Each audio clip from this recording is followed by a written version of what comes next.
a boy with a cruel smile and laughing girls behind his back said that they were expelling a young man named Ariak from the hero's group because he was of no use to them. Ariak looked up at them indifferently and asked if they were really going to expel him. He sat calmly and relaxed on the grass in front of them and asked if they could cope without him. This young man's name is Ariak Mihama, and he is 18 years old. He is an adventurer of the Granheim Kingdom. More precisely, he was an adventurer. Ariak stood up from the ground and scratched his head, telling them that if they wanted to continue traveling without him, he agreed. The angry guy in front of him reminded him in a raised voice that he was not doing him a favor. He then began to shout that he had been expelled from the party of a hero named Vivia from the kingdom of Granheim, after which he asked if the hero realized what this meant. Ariak knew that Vivia Kalnoa said that she was one step away from killing the Demon Lord, and also had a holy sword class. Everyone called him a hero. The girl behind Vivia confirmed that he was telling the truth, as did the man next to him. She told him that he was from the same village as them, so they took him to carry their luggage out of friendship. This woman named Teria is a fighter. She has amazing abilities, and she is able to fight without any protection at all, using her unique skills that strengthen her body. And the man's name is Elgar. He is the kingdom's shield, which has unimaginable power, and his giant defense skill makes his body impenetrable like steel. He confirmed Teria's words. Another mage girl in the group is named Polera. She is said to be humanity's trump card, and has the power of 10,000 demon lords hidden within her. Her skill is Archmage. She suggested that Ariaku accept that he is trash. Vivia also turned to Ariaku to grin and pointed to the words of his companions, asking him if there was anything else to say. Ariak in turn answered that he did. He said that he had to go, so he said goodbye. Vivia was angry that the hero did not care, so he asked why he did not care at all, ordering him to listen. A girl came up to Ariak from behind and asked if he was leaving already. The hero turned around and looked at her while Vivia continued to get angry. The speaker was a girl with a staff. She also said that she had known for a long time that this would happen, because the Lord had told her this news. Ariak addressed her by the name Alicia. She was a great saint. Her healing skills were simply amazing. Thanks to them and her divine beauty, she became famous not only in the kingdom, but throughout the world. Vivia was pleased with Alicia's words, so with an even bigger grin, he told Ariaku that even she thought the same about him. But Ariak knew that in reality, Alicia also wanted to get away from the group of this not very smart person. He looked at the girl thinking about it, and she looked at him hopefully. They were the only ones who hated this whole company. And then she looked away lifelessly, her mood worse. Ariak realized that he had no ideas for her. But they had known each other for a long time, so maybe he could take her with him. For as long as Ariak could remember, Alicia had always followed him everywhere. In his memories, he remembered reading a book, and she was watching him from behind a tree. She was very shy, so she was afraid to even say a word. However, now the girl has changed. All the heroes were from the same village called Latanda, so they knew each other since childhood, and that is why they traveled in a group. However, Ariak does not know why they treat him this way, although he himself did not know why he was with them. The guy sat down tiredly and said that they had already expelled him, so he asked why Vivia was pestering him, asking to be allowed to leave already. Vivia continued to laugh, asking if he was not interested in the reason, and without waiting for an answer, he said that Ariak doesn't even have a unique skill. He can't use either offensive or defensive magic. All he can do is support magic and poison removal.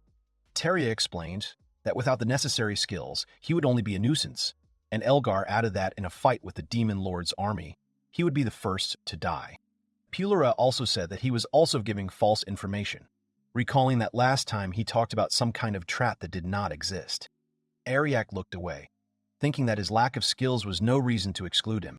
And then he said that he understood their reasons, but expressed a desire to say a few words before leaving, starting with his skills. But Alicia came up to him and interrupted him, asking him to just leave. He looked at her. The girl said gloomily that there was no need to destroy this group with your speeches. She was very serious. The guy was confused, nodded, and said that he understood Alicia. Vivia laughed and said that even she didn't want to see him. Then he came close, grabbed him by the collar, and told him to get lost quickly. Vivia looked into Ariak's eyes and told him how pathetic he was. Ariak looked back and said he understood. He then placed his hand on Vivia's shoulder and spoke to him one last time, surprising the man. Ariak said that Vivia always uses poor-quality healing water and takes the normal one for herself, and he keeps it in blue bottles. After which he said that that was all for him. The girls looked at the man strangely, repeating the words about the healing water. The guy became very worried and asked if they really believed him. Then he turned and asked Ariak to repeat, warning that he would answer for his words. However, before he could finish speaking, Ariak had already left, and Vivia was surprised at where he had disappeared to, after which he shouted that he cursed him. On this note, Ariak left the group. He thought about how their saint had visions of him leaving the group, which meant she had decided to choose her childhood friends to protect them, no matter what. But the guy didn't care about any of them. He moved through the forest, through the trees and bushes with his sword on his belt, listening to the birds singing and the rustling of leaves.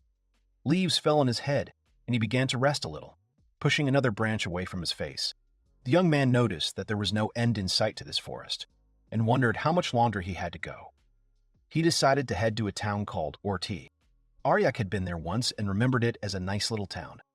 The people there were also quite friendly. He thought that it would be nice to settle down there, since nothing else tied him down. The hero looked at the huge trees along the way and stopped to drink from a stream running nearby. He took out a compass and compared it with the position of the sun in the sky, remembering that it would take about a month to get to the town. However, there were also advantages. Because traveling alone, he knew exactly what he needed from things and did not need to drag a mountain of junk.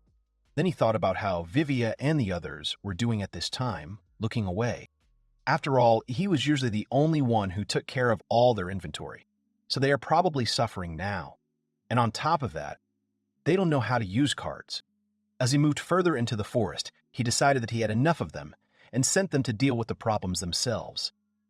Then he noticed the bright sun between the trees, not covered by the crowns of other trees.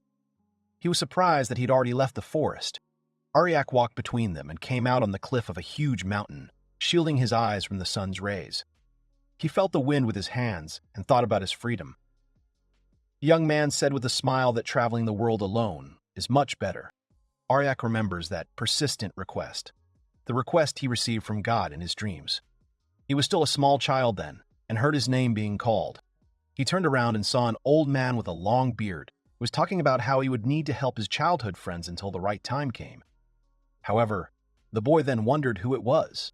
The old man said that he was a god, and therefore ordered not to dare to talk to him like that. He repeated again that Ariak's goal was to help Vivia until his time came. The boy said that he did not want to, and asked to leave. God was surprised by such words, and added that if he did not help them, these poor souls would die before reaching adulthood. The boy was surprised by such words, deciding that God was simply taking advantage of his kindness. Returning to the present, Ariak said that if he'd already completed this task, then great, because they were really annoying him. In front of his outstretched hand, writing appeared. The skill he received from God is called backup, strengthening weapons and armor, speeding up and slowing down time, strengthening recovery. All these skills are very necessary in the dungeon. His unique skill allows you to use all these skills. He never fought from the front, so you could say he was always in the shadows. Usually, if they want to see the status, they use the unique skill evaluation. But for some reason, his skill doesn't work properly on a hero, so he always had to list all his skills. To everyone, it looked like he just had a bunch of useless skills. Ariak thought that in order to not show his true strength to anyone, he used the concealment skill to hide his skills that had reached a certain level. He can do everything, but no one knows it, because they don't need to know that he has such a skill. However, Ariak said that he never thought that they would just take him and kick him out, but on the other hand, he couldn't show his true strength to Vivia and the others. And then he threw these thoughts away, because he was no longer with them. He's not in their group anymore. They hate him now, but he thinks he's done a good job of looking after his comrades. And then he realizes and winces, crying out the question of whether he was just being overprotective. After all, when they kicked him out, they scolded him in the same way as children scold their parents during their adolescence. Then he pushed those thoughts aside, telling himself that he needed to let them go. They were on their own now, and he should be glad he was free of that damn request. The guy smiled relaxedly, saying that they were already able to take care of themselves. After which, sitting on the ground, he heard loud screams. Someone was screaming for help. He wondered what it was, putting his hand on his head. The screams continued, calling for someone to help. Ariak couldn't believe that someone could get through it. He asked if it was a person, and the voice said that it would answer if he helped. The voice explained that he was under a curse that could not be removed, so he asked to kill him. Ariak asked about such a sudden request. First he asks for help, and now he asks to kill him. The guy got up from the ground and said that he did not want to, so he needed to go look for someone else. The voice continued to ask for help before it lost the pride of its dragon kind. Ariak shuddered at these words.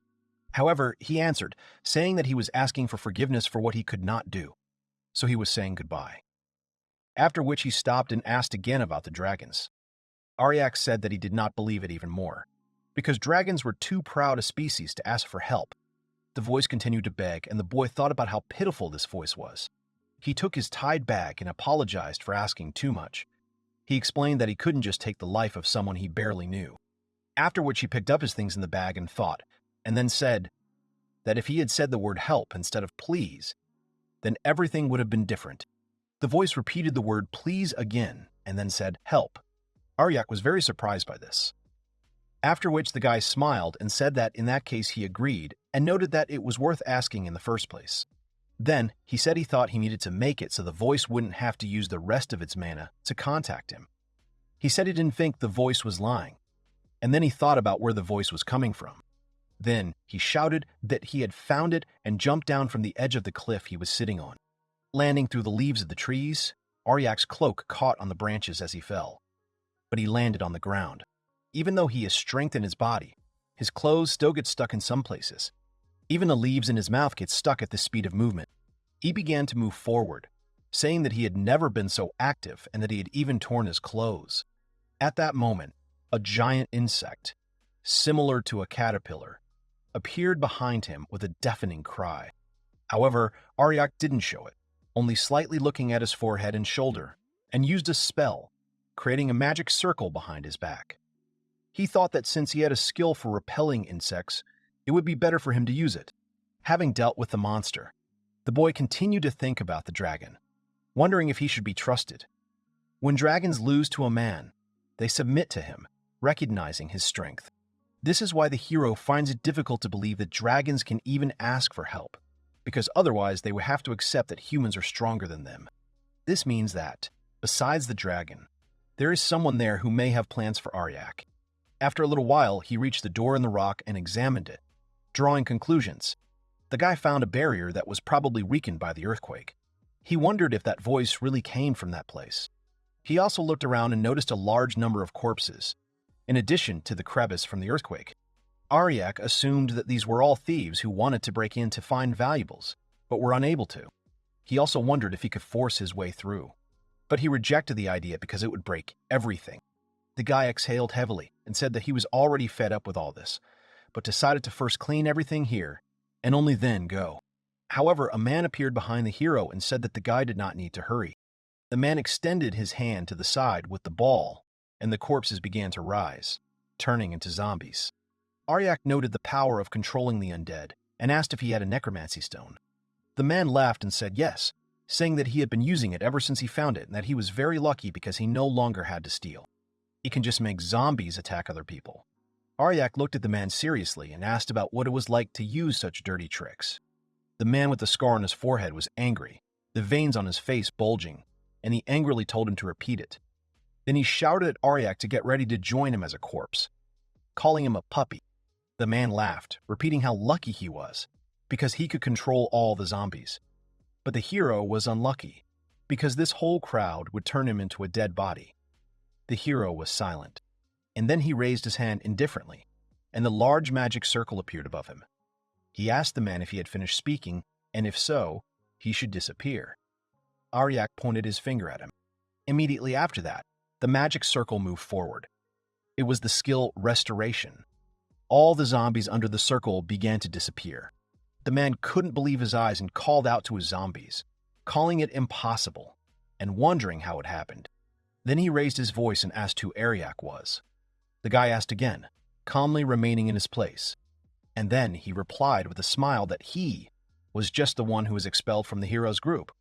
because all he was good for was carrying luggage. The man fell to the ground and said that it couldn't be that a simple porter had such strong attack magic. Ariak explained that it was not an attack magic, but a normal restoration. It restores things to their original form. Zombies to corpses, and corpses to dust. The man screamed in alarm that he had never heard of such a thing while still lying on the ground. At that moment, a hand reached out and grabbed his arm. It was the zombie that had been under his control until then. The zombie pulled the man down, and he screamed. Ariak told him to be careful, because those who had not yet turned to dust would try to find a new body for themselves, so they could attack the owner. The man started shouting at the zombies to stop and not come closer. Ariak closed his eyes and said that there was only one fate for him now, namely to be eaten. The guy noted that this was an excellent fate for someone who used the necromancy stone. Then he looked down at the man darkly and said that he had played with the corpses as he wanted, turning them into zombies. Then he asked him if he himself had not expected such a fate. The man could not say a word. The zombies continued to approach him, and the man screamed. Ariak turned around and apologized for not caring and said goodbye. Then Ariak began to think about how to get through the barrier. After which he began to study the stones nearby and look around. After which he thought that perhaps there was some kind of dungeon behind these stones. He sat down and said that he would find out now. After which he closed the hole and used the skill Metamorphosis. A glow began to emanate from under his feet, and the cloak of his clothes rose. This skill allows him to change his body at will. He began to shrink until he was a small mole, looking at himself thoughtfully. Then he looked at his hands and said that now he was a mole, and if that was the case, then he could try to dig himself a passage. He began to dig the ground underneath him and made a tunnel around the door from below in an arc, digging himself out on the other side. Ariak looked around when he came out on the other side and said that everything was fine, and he had succeeded. After which he turned back into a human and said that it was normal for barriers not to affect the ground, because no one would dig a huge hole under such a huge gate. No one thought that someone could become a mole and crawl in there. The creator of the barrier was too careless, because this is a serious hole in the barrier's defense. He then used the spell to create a ball of light above his hand and moved on. He passed the huge columns that supported the ceiling and noticed that it was quite spacious inside. He wondered if the barrier affected the inside of these dungeons. Besides, the dungeon didn't look like something a mid-level adventurer would find. In this world, adventurers have ranks. Every adventurer starts with E and goes up to S. The rank is determined by the stats and monsters they defeat, B rank or lower. A rank adventurers are said to be able to compete with the demon lord himself. Only a small portion of people are S rank. These include the hero Vivia and Alicia. As for Ariak, he is a C rank, the most average rank possible. But it's a lie. Well, it's true, but it's also a lie. He thinks the system is full of holes. They focus too much on attack power and defeating monsters and don't appreciate other important skills and abilities that are also useful in combat. Not that Ariak minded his rank, but it wouldn't hurt to make a few changes to the system. At that moment, something caught his attention. They were stone gargoyle statues on tall pillars. The hero looked at them, and then he used a spell, after which he drew conclusions and moved on. But the gargoyles came to life, saying that they had encountered an intruder. Their eyes lit up as Ariak passed between them. Then they stood up and said that this was a red man and that the danger had to be destroyed. The hero asked why they called him red, because if the guards were blocking his path, then it meant that there really was something valuable or someone important there. The gargoyles called the hero a stupid man and then jumped on him with the desire to destroy him. Ariak noted that they were fast and their level was around 60. They were strong enough to destroy a small country. However, before they could strike, they approached as if they had crashed into a transparent wall. Ariak said that he activated the skill of atmosphere manipulation and made the air turn into a wall. The gargoyles made a crack and said that they should not be considered so weak. And the next second, they broke the wall with the words that Ariak is a pathetic person. The hero jumped back, letting out a surprised cry. The guy did not expect the gargoyle to break through such compressed air, noticing the strength. The gargoyle swung its hand at him. The gargoyles attacked the hero furiously, but he only defended himself and parried their blows with his hands. He waited for the moment when he could counterattack, and the gargoyles continued to strike. One of them came around from behind and shouted that they had caught him and that he had fought well for a human. But the gargoyle's vision blurred, and she was shocked that Ariak had disappeared. The boy standing behind her laughed and said that he couldn't believe that they had fallen into such a simple trap. The gargoyle started to turn around and wanted to ask when he managed to do it, but its head flew off its shoulders earlier from the hero's hand wave. Another gargoyle rushed at the hero, asking who he was and how he defeated the guard so easily. The hero noticed that they said they couldn't be defeated and asked what happened then and now. He told them to stop looking down on people, thinking they were stronger than them. Then Ariak asked if the guard could open the door for him. The gargoyle said no.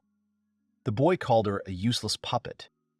The gargoyle raised her arms and screamed at him not to call her that. But as he approached, the hero extended his hand and met the fist with his palm, emitting a bright light. Ariak explained that during the first attack he used a skill that shielded them, and they did not even notice. He then activated the skill to attack the gargoyle's partner. Using the damage reflection skill, he could transfer all the enemy's damage to him. He explained that this was why he didn't even do anything special to win. So all he wants to tell them is that they are in too much of a hurry, and so he said goodbye to them. After he snapped his fingers, smoke rose from the battlefield, and he silently watched the result of his spell. Then he asked what was next and walked past the columns on which the gargoyles were sitting.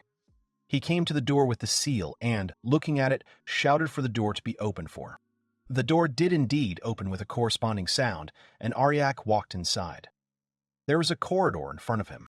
The boy realized that this was indeed a dungeon, and more spacious than he thought. Dungeons are like living beings because they have their own will and mind. They send monsters as soon as uninvited guests appear. They are trying to take over the body and magic of this stranger, and all in order to become stronger too. The dungeon uses treasure chests as bait. Ariak just encountered one of these on his way. Usually these are always just traps, and the monsters are just secretly watching for when the person opens the chest. A large slug appeared behind Ariak, but instantly shattered into small pieces, and Ariak continued to study the contents of the chest. He turned around and asked if this was really his first reward after coming all this way. He had some leaves in his hands. Then he reached the end of the corridor with open doors, and in front of him was a huge room. He was talking about how spacious it was. He heard loud noises and looked away, saying that he understood now. There was so much space in this room that the monster called the Great Golem could walk around. An A rank could handle it. The Great Golem slammed his hand into the ground, leaving a large crater in its place. The hero, in turn, managed to jump back. He was surprised by how fast the monster was, and also thought that it would be unwise to attack the monster from the front. And then he opened his eyes wider in surprise, hearing the same loud sound. After landing, he looked back. There were 3 great golems around Ariak, looking at the hero. The boy shouted that 3 great golems were too many. In a situation like this, you definitely need an S-rank adventurer. One of the golems hit the guy with both hands at once, and he bounced back again. He was above the monster's back, and with the same indifferent face. He said that, unfortunately, adventurer ranks were mostly meaningless to him. But suddenly a voice rang out, telling Ariaku to listen. The hero Vivia told Ariaku to listen with a grin. He told him that C-rank adventurers were worthless. He and Alicia were S-rank, so he shouldn't compare them to himself. The boy looked at the stone indifferently and asked what he cared about their ranks. Vivia was displeased that he dared to speak like that. Taria also added that even she, an A-rank, was on a completely different level. The guy said that he understood perfectly well that they were C-rank, crank, and asked what they wanted next. Vivia asked if he really didn't understand the difference between all of them. Pilara laughed next to him at how funny he was. He was told that if he was attacked by monsters that even he, an S-rank adventurer, had trouble dealing with, then he would come to his senses. Taria suggested, for example, a great golem. They believed that Ariak would wet his waist with just one earth-shaking step. They talked about what a useless loser he was. These memories came back to him during the battle. Ariak landed on the great golem and touched it with his palm, saying that this is the first. Then Ariak jumped on the second one and, also touching, said that this was the second one. He said that their steps create good vibrations and it is simply impossible to stand. Vivia was right about that. The guy imagined that Vivia would wish him dead at that moment. He then landed on the last great golem and placed the final magic seal. The hero wondered if 3 marks would be enough, and then said that for him, they were just a trifle. So I activated the marks, shouting for them to burn. The golems scattered in the small stones. He landed on the ground as rocks continued to fall from the explosions and said that the rank system was full of flaws. However, for a C-rank as rank adventurer to defeat a great golem was too much. At that moment, he was hit on the head. It was the key that he picked up, and then he saw a door in front of him. The gates invited him, calling him the Red Man who seeks death. They were decorated with statues and skulls. Ariak walked over and inserted the key into the lock, after which they opened in front of his indifferent face. He took a step and looked around. In front of him stood a man who greeted him and congratulated him on completing the dungeon. The man in glasses said that no one had come here for over 1,000 years. He was incredibly happy and asked how strong he was. Ariak asked who he was, namely, what kind of old man he was. The man in glasses was shocked that he was called an old man. He replied that he was a high priest. He told them that he had been asked for help, so he suggested continuing later. The man asked about what he allowed himself. Then he asked again about the fact that he was asked for help and, thinking, suggested that the little girl was able to reach out to someone from the outside. He was surprised at how the barrier weakened over the years. And then he laughed, calling it all a trifle because compared to the dungeon, what he had prepared was all really a trifle. And since Ariak came here for her, he would have to fight strong monsters. After which to fight him, because he is not only physically strong, but also good in magic. Ariak at this time indifferently cleaned his ears. The man was extremely unhappy that he was not listening.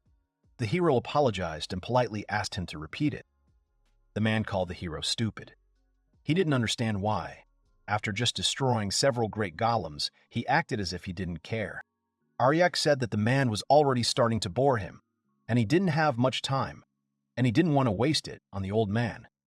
The man was angry. The hero said that he understood that the great priest simply had to be killed. The man did not understand why he was so confident in himself, because he was much stronger than the golems and, even if he tried, he would not be able to hurt him. Ariak asked him who told him that he had killed the golems. Then he extended his hand forward and used a magical enhancement. He said that golems are artificial creations, and therefore their entire body is supported by a magical system, similar to their nervous system. And naturally, the larger they are, the more difficult it is to maintain their state. The priest was surprised that he understood the basics of magic, no worse than he did. Ariak asked to tell him what would happen when a lot of mana affects their system. And, without waiting for an answer, he said that their balance would be disrupted and they would not be able to maintain their shape, which would lead to them exploding. The man screamed for him to stop, because it was only possible in theory. Golems are not affected by magic, which means they cannot be destroyed like that. Ariak said that he had already destroyed them, and then added that he understood that in order to create one such golem, you need the mana of an entire country of wizards. And he had created 3 of them, after which Ariak waved his hand and said that, as he saw, since he was here, they were no longer there. The man was shocked by these words and laughed nervously with a twisted face. He, dejected, began to think out loud about what it meant that he now had something to talk about with him. Ariak was definitely strong, therefore, he would give him his life in order to make him a god. The hero asked if he really wanted to become a god. The man shouted that this was certainly his goal. He explained that by becoming a god, he would finally be able to subjugate this world. And it would be easy. Ariak walked indifferently to his throne and climbed in, asking where the voice that called him was, assuming it was there. The man told him to stop ignoring it. Then he took the staff and put his hand on the magic ball on it, saying that he would show Ariaku. After all, there was no point in hiding anything anymore. In order to become a god, you just need an incredible amount of mana, and he asked where to get it if he couldn't find a good magical source. That's why he had to take a desperate step. Ariak was amazed by what he saw. Above the throne was a crystal, inside of which was the body of a girl with horns. He wondered what this meant, and the man told him to meet the daughter of the dragon, Geshbant. Ariak was amazed that the daughter of the dragon Geshbant was this girl in the crystal. The man laughed, noting that he wasn't even the least bit surprised. He called himself a genius high priest who uses a dragon to become a god, so he can't be defeated. Ariak looked down at the man with disdain and called him trash, not a genius. He explained his words by saying that he had been holding a little girl captive for years and asked if he knew how painful it was to torture her like that. He asked how he dared to call himself a high priest after that. And in the end, he said that the man was simply nothing more than a simple criminal, and not a genius. The priest asked why he called him a criminal, simply because he'd only sacrificed one dragon. Ariak replied that it did not matter whether it was a dragon or a cat. You cannot deprive someone of their will at will. And he called these words a fact, and then said that he was interested in what was going on in the heads of such madmen who imagined themselves to be gods. The angry high priest said that Aryaku would never understand him, and then began to use a spell. He added that since he dared to insult him, the guy could only prepare for death. The man sent the spell flying towards the hero with a cry that sentenced Ariak to death. But the guy indifferently stretched out his hand, and a magic seal appeared in front of his palm. There was a blinding and loud explosion. The high priest covered himself with his hand, and Ariak was nowhere to be seen. So the man laughed, saying that no matter how hard he tried, the guy's protective spell was much weaker than his magic. However, something flashed past the man's face and he grabbed his cheek. Ariak remained unharmed and said that he was curious about what it would be like to wield the power of a dragon. The boy was playing with a crystal fragment in his hand and, tilting his head, asked the man to tell him. The priest was amazed at what it was and how he was able to hurt it all. There was blood on his face. Then he raised his staff and behind him was a crystal with the dragon's daughter. He asked about the fact that he came to help her, but if he takes another step, she will die. The man was sure that he didn't want this and said not to worry because he wouldn't kill her just like that, and also that he had pretty much ruined the mood. Then he added that he would start with the limbs and laughed. Ariak said that he understood the man and looked away. He raised his hands and said he wouldn't take another step. He asked the man if he really thought he would just believe it now. Ariak assured him he was telling the truth. And then he snapped his finger and said that he would even block all his magic skills for a while. Chains of symbols appeared around him. He said that he could not allow the one who asked him for help to die, and if the priest was so deeply affected by his actions, then he would do nothing more. The man said that it was good, laughing, and then shouted that he was going to die anyway. His face was full of madness. But suddenly there was a cry, and the crystal with the dragon's daughter fell to the ground. It was the cry of the priest, who grabbed his shoulder where the wound was. Ariak said that the crystal was stronger than he thought. The man asked him how he did it when he didn't feel any magic from him. Ariak replied that he had blocked the skills related to magic, which is why he didn't feel anything oval, because it wasn't magic. The priest with the severe wounds asked if he really took him for a fool, since ordinary strength could not even scratch the crystal. Ariak came up and kicked him indifferently, saying that he did not care what he said. The hero assured that he only needed the daughter of the dragon Geshpent, imprisoned in a crystal. The man laughed at how stupid Ariak was, because his actions now would lead to nothing. At this time, the guy was knocking his hand on one place on the crystal and, after a little while, it split into small pieces, greatly surprising the priest. The man began to shout that it was impossible, and Ariak asked him to be silent, noting that he had spent all his strength on holding her, so it was not surprising that he had become so weak. The boy put the girl on the floor, taking her out of the crystal. The priest asked him what he was doing. He screamed that he still needed her, so he shouldn't touch her. He still needed to become a god. The girl was lying in the boy's arms and began to open her eyes, but he took the cloth and tied the priest's mouth, saying that he was very annoying. Then he turned around, saying that it was better this way, and asked how the dragon's daughter was feeling. He adjusted her hair and asked if she could stand up. The girl opened her eyes, exhausted. She started talking and rolled over, and Ariak said that she seemed to be okay. And then, with difficulty and heavy breathing, she told him that she heard the boy's voice when she called for help, and added that she did not expect that he would actually come. Then she rose and thanked the hero. Ariak approached her face, greatly embarrassing her, and asked to let her see what her skills were. Then he cast a spell while looking at the dragon's confused daughter, and his expectations were confirmed. However, he wondered why this happened, and at that moment the girl pushed him away, saying that it was enough, and thanked him for his help. She apologized for not being able to give him anything other than words of gratitude, calling herself because of this talentless dragon. Ariak said that he had not asked for anything in return. Then the girl noticed the high priest's body on the ground and shouted words of insult at him. Pointing her finger, she began to accuse him of locking her away for 1,000 years and taking her powers for himself. That's why she'll never forgive him. The girl struggled to get up, and Ariak said that he was tied up, so she should calm down.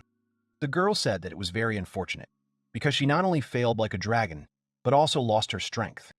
Ariak asked what was wrong with her and why she called herself a loser just because she lost her strength, suggesting that she calm down. The girl remained silent for a moment and turned to him, saying that she was truly sorry. She added that she had asked him for help, thus adding to his troubles. Ariak was surprised and asked if it was necessary to be strong to be a dragon. The girl explained that they have 4 characteristics, namely, long life, regeneration, enormous destructive power, and control of the sky. If you possess all of them, you can be called a dragon. And having taken them all from her, this man tried to become a god. Ariak was surprised that his words were true. The girl said that she did not know whether a human could truly become a god, but the power of the royal dragon bloodline was closest to him. Ariak asked again about the royal lineage, and the girl exhaled, hesitating. And then she raised her hand to her chest and said that she was the heir of the dragons, the youngest daughter of the Dragon King. However, since her 4 characteristics were weak, she failed as a dragon. She couldn't even control her power properly, so she changed to human form because it was easier. And having lost all her power, she was stripped of her title and banished. The girl looked at the priest, and she said that after this man caught her, held her captive in this place, sucking the rest of her strength out of her. Ariak noted that it was a great story about how she had spent the last 1,000 years. The girl said that her powers were already weak, and now they were even worse, so she could no longer live like that. The girl took Ariak by the clothes and said that since he'd come to help, he must fulfill her request, namely, kill her. She screamed that she couldn't live like this any longer, and that it would be better to die than to live like this, being a weak dragon. The guy raised his hand to her face, and the girl's eyes opened. He flicked her face with an indifferent look. The girl screamed and grabbed her forehead, asking why he hit her. Ariak asked in response if she had come to her senses, and she answered that she had been in her right mind from the start. The hero asked her why she had called him, and added that he had not come to kill her. He asked if she remembered what she had said then. The girl looked into Ariaku's eyes and, crying, hesitantly replied that she had told him to help her. The guy put his hand on her head and said that it was true. The girl looked at him with tears in her eyes, and then she turned away, embarrassed, and said that if that was the case, then he should help her. But she didn't know how to get her powers back. But if he did, she asked him in advance not to laugh at how weak she was. The guy thought about it, agreed, and said he would try something. The girl asked what it meant. She didn't believe that he could really give her back her strength. The guy stretched out his hands and cast a spell, saying that there was actually a reason for her weakness. A seal appeared under the girl's feet. He said that there had been a curse all this time. This guy's a real sage. The guy creates a magic circle in the center of the pedestal. The girl stands on it, puzzled, and asks the guy again about her curse. He confirms her words and says that, according to the results of the analysis of perception of abnormality and concealment of cancellation, she had a rather rare curse on her. The girl doesn't understand and asks the guy again, thinking about this curse. The guy notes that the girl already knows everything. Ariak says that because of this curse, the 4 powers, namely longevity, regeneration, destructive power, and dominance of the sky, were seriously damaged. Not only that, they were stolen by man. If they break the curse, her powers will return. He says he'll just do a little rollback.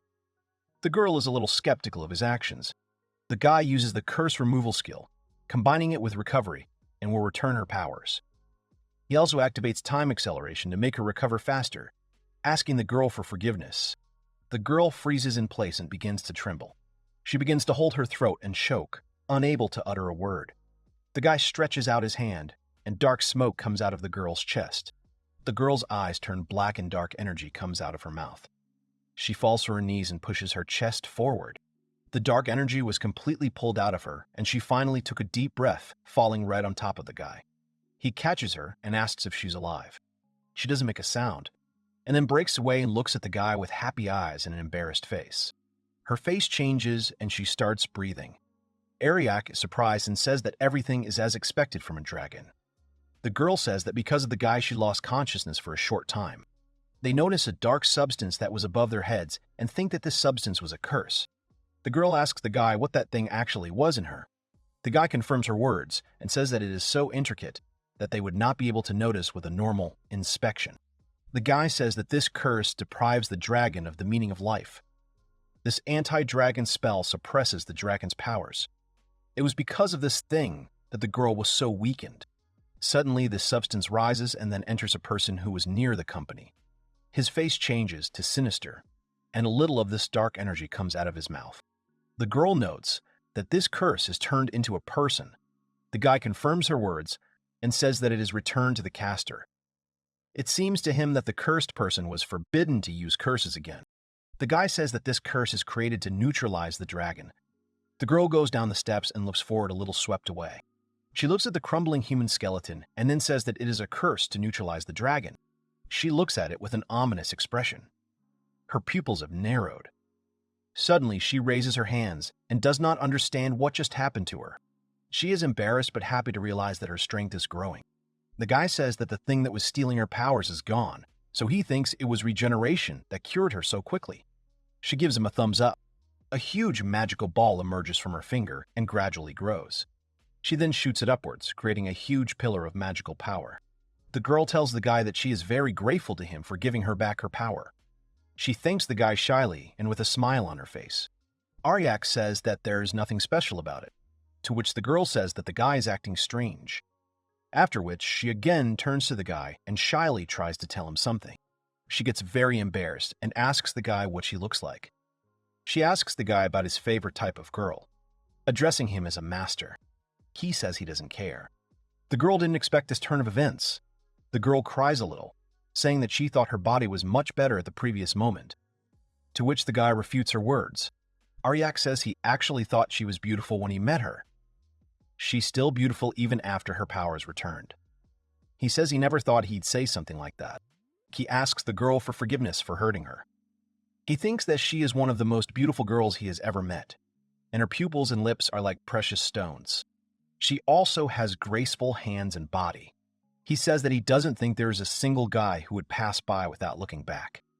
The girl understands everything and says that's enough. Girl says guy is empty-headed. Guy asks girl again. Anyway, guy always wanted to use judgment on her status. Girl says she doesn't care. The girl says it would be okay if he looked at another part of her. The guy is surprised at what her status is. The girl addresses the guy whether he listens to her or not. Her level is 99. Health is 1,029,030. Mana is 284,048.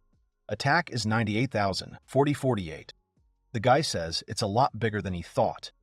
He then turns to the girl and asks her if all dragons are like this, to which she says it's too big. The guy thinks for a bit. He understands and sees that something has emerged in front of him. The girl doesn't understand what's going on here, to which the guy says that some title has appeared. Ariak says that this title means that he is a divine dragon who has received a rider. He understands that this title sounds quite respectable. The girl says that she does not think so. She understood that the master will fly on her. He says that one day, a dragon and its rider became very close and bonded. The rider was known as the Dragon Knight. Dragons who befriend a Dragon Knight have a higher status. The guy points out that these are divine dragons, to which the girl says the gods have many difficulties, and she is nothing more than the daughter of the Dragon King. She does not think that she is a divine dragon.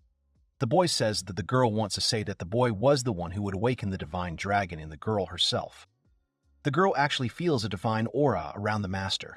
The girl asks the guy if he has any guesses about this, to which the guy replies positively. Ariak doesn't understand why he is now a Dragon Knight, to which the girl says that they are doomed partners. The girl says she forgot to introduce herself, even though they are now doomed partners. The guy says she is right. The girl introduces herself as Colette de Broicius. She is the youngest daughter of the ruler of the Geshpan Dragons. The boy introduces himself as Ariak, and he has recently become separated from his party. He is currently traveling alone. The girl says that Ariak will tell everything along the way, to which he asks her to stop. He does not understand why she's going with him, and why she decided that he would agree to this. She says that this is all because Ariak is her Dune Dragon Knight, since he saved her. She begins to cry and says that turning a blind eye to her would be shameless. The guy says she should go back to her city, to which she says she can't because she was kicked out. He says she's right because she got her powers back. She said that the one who cursed her could be from her village. When they were choosing the next Dragon King, Colette was a nuisance. Even if she returned to the village, she would only be a nuisance. The boy apologizes to the girl for asking her about it. She says that everything is fine because thanks to all this, she met the master. So she asks the guy if she can go with him, and asks him very much about it. The guy thinks for a while. He finally agrees with her. He says she can stick around until she gets tired of him. She asks the guy again, confused. Ariak asks Colette if he is really her first and only rider. That is why they should stick together. She laughs happily when she hears this. The guy just looks at her. Ariak says that traveling with a cute dragon girl would be too conspicuous. The girl reacts shyly to the master's word cute. The boy reaches out his hand and addresses Colette. He treats her with respect, which she reciprocates, and asks him to be together more in the future. She runs up to him and addresses him as a dear rider. The girl then says that she will become the sweetest heroine, since she is gallantly protected, to which Ariak replies that not when she launched a fireball at the ceiling. After some time, Ariak heads to the next city with Colette, a dragon girl, as her guardian. The girl said that he couldn't help but agree. She was interested in what kind of heroic party it was. Colette said that Ariak had supported the leader for many years, and his squad leader was having a hero party. The guy told the girl not to be so annoying. He was sure that they didn't need his help anymore. Ariak said happily that, looking back, he remembers the moment of departure as a pleasant memory. The girl asked if it was really that funny. The guy said that if it changed a future where these guys died for no good reason, then so be it. Colette noted that the guy was too kind. Then, Colette stopped and looked gloomy. Ariak looked at her, and she asked excitedly if there were any girls at the party. Ariak said that there usually are. The girl was alarmed by these words. The guy added that there were 3 of them.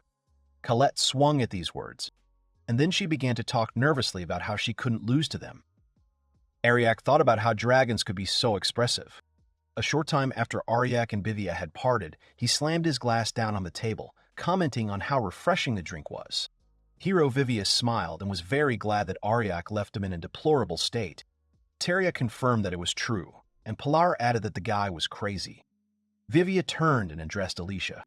The Holy Virgin Alicia looked out the window silently, so Vivia assumed she thought the same. The girl turned, walked away from the window and went to the table, after which she said that a squad without a hero was pointless. Vivia did not understand what she meant, and then they started saying that it was for sure, because as long as Vivia was with them, there would be no problems. After all, he was a hero. Vivia continued drinking from his glass and said that once all the partygoers had left, they would go to Ino's cave, which they had conquered earlier. The girls noted that this happened 3 times. At this time, Ariak and Colette came to the city. The girl was amazed at how prosperous it was, and Ariak said that it was a big city. Then he turned around, noticing Colette picking up a cat on the street. Passersby were also looking at her. Colette turned to Ariak and said that there was a pleasant smell coming from that direction. So the girl smiled and suggested that he go there, calling the guy her master. The passersby were amazed that she had dressed him in such a way, looking at him strangely. Ariak called out to the girl with a gloomy expression on his face. He said that if she wanted to go, he would go with her, but asked that she be quieter and less noticeable. The girl with glowing eyes said that she understood. The heroes walked to the restaurant building, where Colette ordered a large number of dishes. She picked up the roast pork and said she would take it. Ariak said that, hungry as she was, she should think about it carefully. The girl started biting into the whole pork with glowing eyes and talked about how delicious it was. The guy said it was called Dragon's Stomach. The waiter approached them, confused, and remarked on the girl's excellent appetite. Colette replied that the food was delicious, and Ariak said that if it was so good, business must be booming. However, the place was empty and they were the only visitors, which confused the guy. The waiter was surprised that they had come to the city without knowing about it. Ariak and Colette looked at the man carefully. He began to explain that recently a devil's forest had appeared near this city. The kingdom had sent out knights, and trade had stopped. He didn't know how long they could stay afloat, so he said they better leave town before they got caught up in all this. Ariak thanked the man. Colette, in turn, asked what the Devil's Forest was, and Ariak explained that it was a kind of monster nest built by the Demon King. And unlike dungeons, monsters could come out of them. If this happens, the city will be in danger of being destroyed, but it is still inhabited. In the first stage, the threat was probably manageable, and before the worst happens, the heroes will be sent on their way. However, thinking about the upcoming journey, Ariak said that he wanted to know a little more about the situation in the Demon Forest just in case. While continuing to eat, he suggested that we visit the Adventurers Guild. Colette replied that she was looking forward to her visit, and the guy replied that they were not going there to have fun. After a delicious lunch, they walked through the city to the right building and opened the door. In front of them was a large number of different adventurers communicating with each other.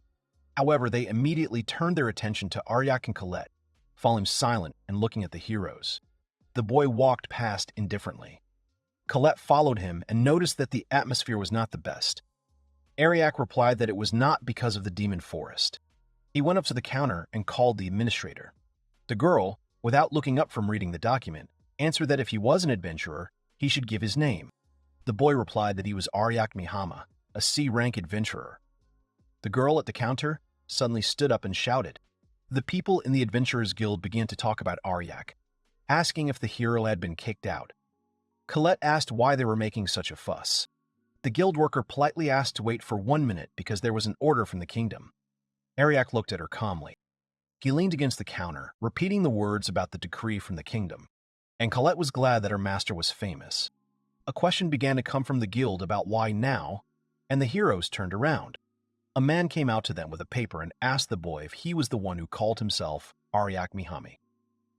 Ariak asked about him taking it and added that he would have to prove it.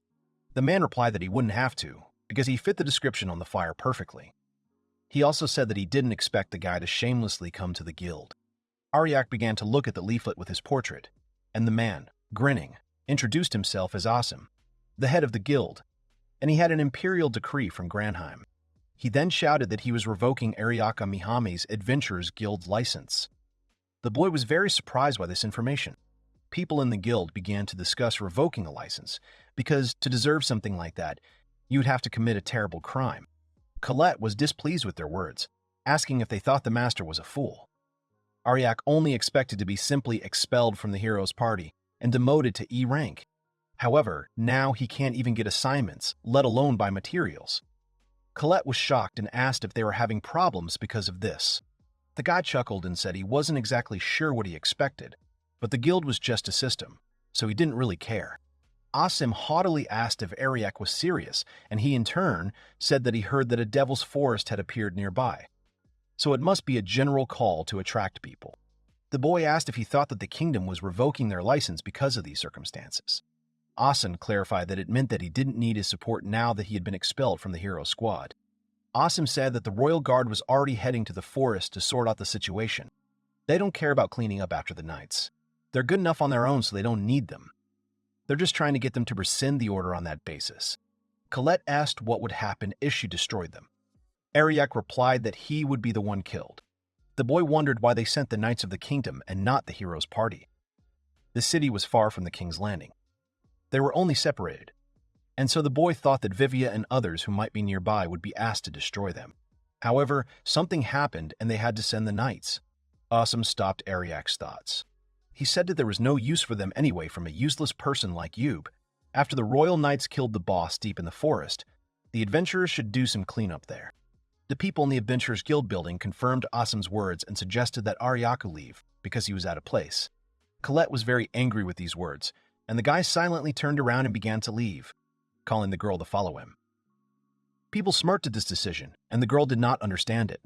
However, before they could leave, a knight with blood and broken armor burst into the guild and fell to his knees. Everyone began to look at him with horror as he slid down, holding onto the door and resting. After which he reported that it had not been possible to destroy the Devil's Forest. Everyone was horrified by this. The knight continued to say that hordes of monsters were advancing on the city, and the Knights of the Kingdom had been destroyed. The adventurers must immediately take up defensive positions. This is an urgent call from the kingdom. and then he clearly said that deserters were to be executed, horrifying all the people. After the report, he threw his head back with all his might and fell to the floor, exhausted. The adventurers inside the guild couldn't believe their eyes, horrified by the knight's report. They shouted that the king's knights had been killed and that if they escaped, they would be executed. Others said that this was an easy task, in which they did not need to do anything except defend themselves. But they were not sure of this. But the fact remained, the knights could not win. Ariak approached the man lying on the ground and checked his condition. And then he said that he was just stunned, and he thought the knight would survive. He made the assumption that the knights were retreating with the knights on their tail, after which he turned around and said that the adventurers wouldn't get away with this, looking at the people. Colette added that she was sure her master would take care of it, while Ariak replied that he did not want to be the center of attention. But things were worse than he expected. Asim punched the counter, breaking it a little and leaving a dent. He shouted loudly for everyone to gather. And then he began to say that they, the adventurers, would hear about this more than once, and all their fuss would not improve the situation. So if they did not do this, they would still be ground into dust. The guild leader himself was shaking, but he managed to stop the noise at the people in the building. They said it was true. Ariak looked at them, and the people began to talk about how they were going to cope, because no one wanted to die like a dog. And then the guy said that some of them would just pitch in. Colette was surprised by his intervention, after which he approached the head of the guild of this town, and Asim did not understand what the guy wanted. Ariak, in turn, with an indifferent expression on his face, threw a bag of coins in front of him. Then he took the coin and asked with a smile why Oshima didn't let him become the head of one of these guilds. Asim asked Ariak if he had really decided to take this on himself. The boy looked him in the eye. The guild leader raised his voice and reminded them that the demon forest monsters were approaching them with a horde, and asked what he could do. Ariak asked him not to say that, and then he asked the guildmaster what the reward for this cleansing was. Osim was unhappy that he was asking about it now. The man replied that it was only 1 gold coin, so he was risking his life too cheaply. Ariak replied that he completely agreed with him, and Colette asked what he was getting at. The hero replied that it was simple. If an employer did not pay a fair wage, people would not work for him. Ariak began to climb the reception desk, and Asim asked what he was doing. Once he had climbed, Ariak attracted the attention of all the people and said that he was sure that this would be enough. People began to ask what he was doing, and others answered that he should be left alone. Ariak then took the bag he had placed in front of the guild leader and, with an emotionless face, emptied all of its contents onto the floor. A pile of coins appeared in front of the people, and they did not understand what was happening. Watching in confusion, Ariak shouted that he promised a reward from himself to anyone who would take part in this battle to the end, namely 100 gold coins per head. People were shocked by these words and said that it was impossible, and it was just a verbal agreement. However, the hero added that it would be spread as a treaty according to the laws of the Great Kingdom. It would be a contract between them. He then waved his hand and shouted that in order to protect this city, they must stand up and follow him. People looked at the guy silently and excitedly. Everyone was thinking about their own things, and Colette looked with admiration. After that, they began to discuss whether it would be right. Another said that this was his hometown, and a third that he would not allow some monster to rule it. Then they all said that there was nowhere to run anyway, so they would rather return home to their family with a lot of money. All the people started shouting that they would do it and offered to show everything they were capable of. Show the monsters what result they could expect. Ariak smiled at this reaction, continuing to stand at the reception desk, while Colette watched in surprise. Asim caught the general mood and shouted out a proposal that, in this case, they should prepare. People began to check their equipment and gear, as well as various herbs and potions. The guild worker said that this was all the fuse of the recovery rations that they were given, and as soon as they were ready, everyone would follow the advanced detachment. Ariak stood behind Asim and remarked that this was very clever. Colette was next to him, looking at everything carefully. Asim approached the guy and said that if it weren't for him, they wouldn't even be on the front lines. It was only thanks to his generosity and the speech he gave. The guy thanked him for these compliments. Asim also added that he was wondering who would listen to a guy with a C rank and one with a revoked license. And he said his thoughts about how Ariak was a bit like a passerby. He wondered if he really was the incompetent Ariak they were talking about. Colette was angry at these words and said that he had the audacity to call her master incompetent at this stage of his career, and also that she did not forgive him for what he did to the horse. She called Awesome a bald, muscular guy, and he responded with confusion that he was sorry about it.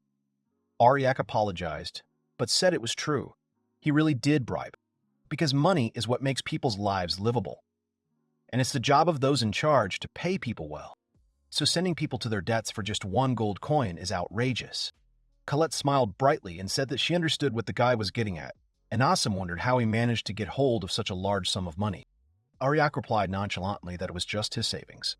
The guild leader was amazed at the amount of money, only because of the savings. The guy said that the hero's team only carries out high-ranking, expensive tasks. However, he is a traveler who has no connection to this city. So the guild leader asked if he owed anything to anyone in this city. Ariak replied that there was a restaurant with a green roof on the main street. Awesome asked what was so special about it. The hero replied that they served delicious mussel pasta there, so he would be upset if they couldn't eat there. Awesome was shocked by these words. He smiled and said that that explained a lot, then patted him on the back and said that he would buy him the paste as a reward for returning from there alive. Ariak refused. At that moment, a man came up to the man and said that they were ready. Awesome stood in front of the others, and he began to say that this town of doctors had only a moat and a fence, and this meant that if their last line of defense was broken, the city would be destroyed. So the strategy is quite simple. In the rear, magic specialists will treat the wounded and support the front line.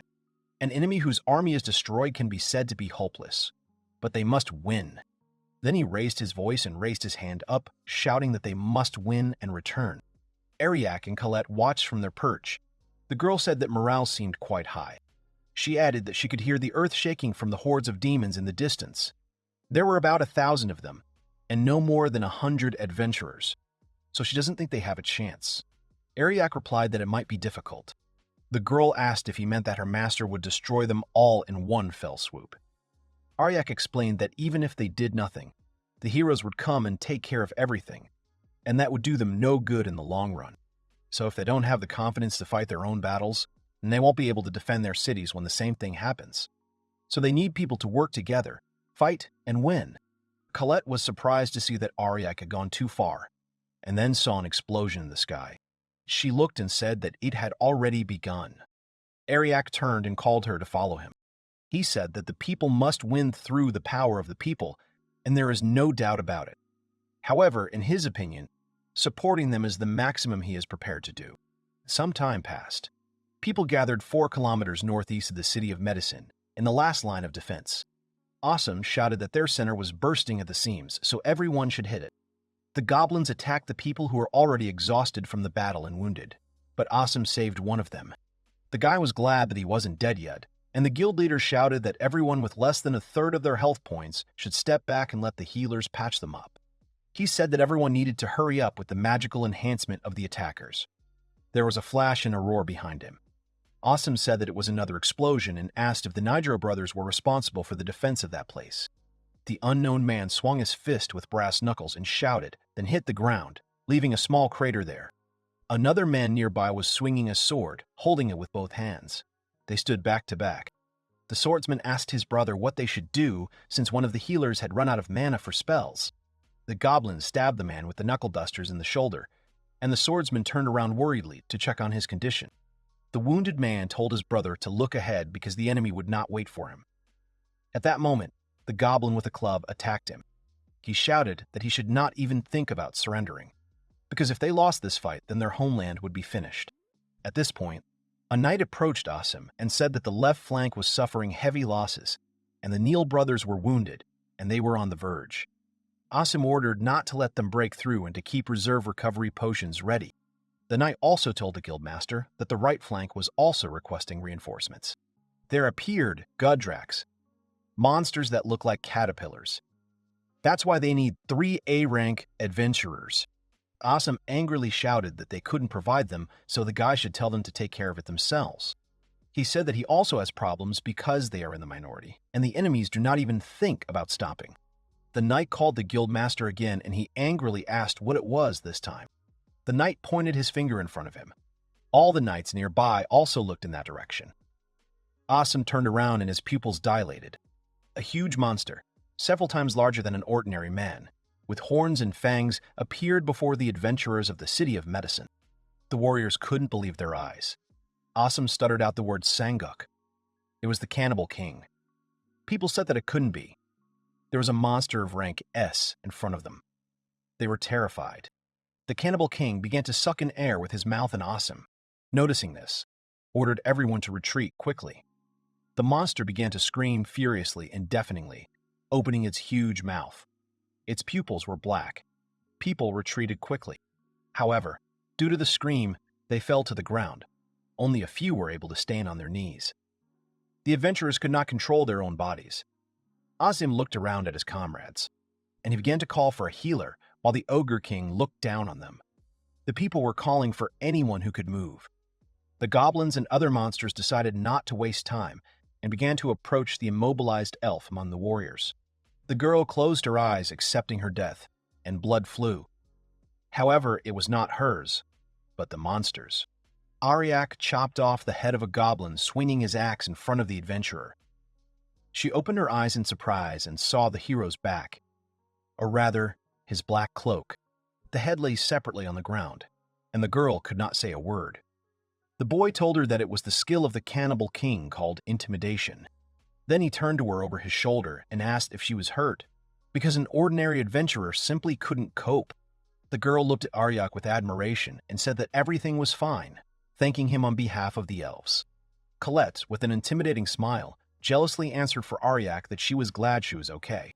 Awesome, who was lying on the ground, called out to the hero.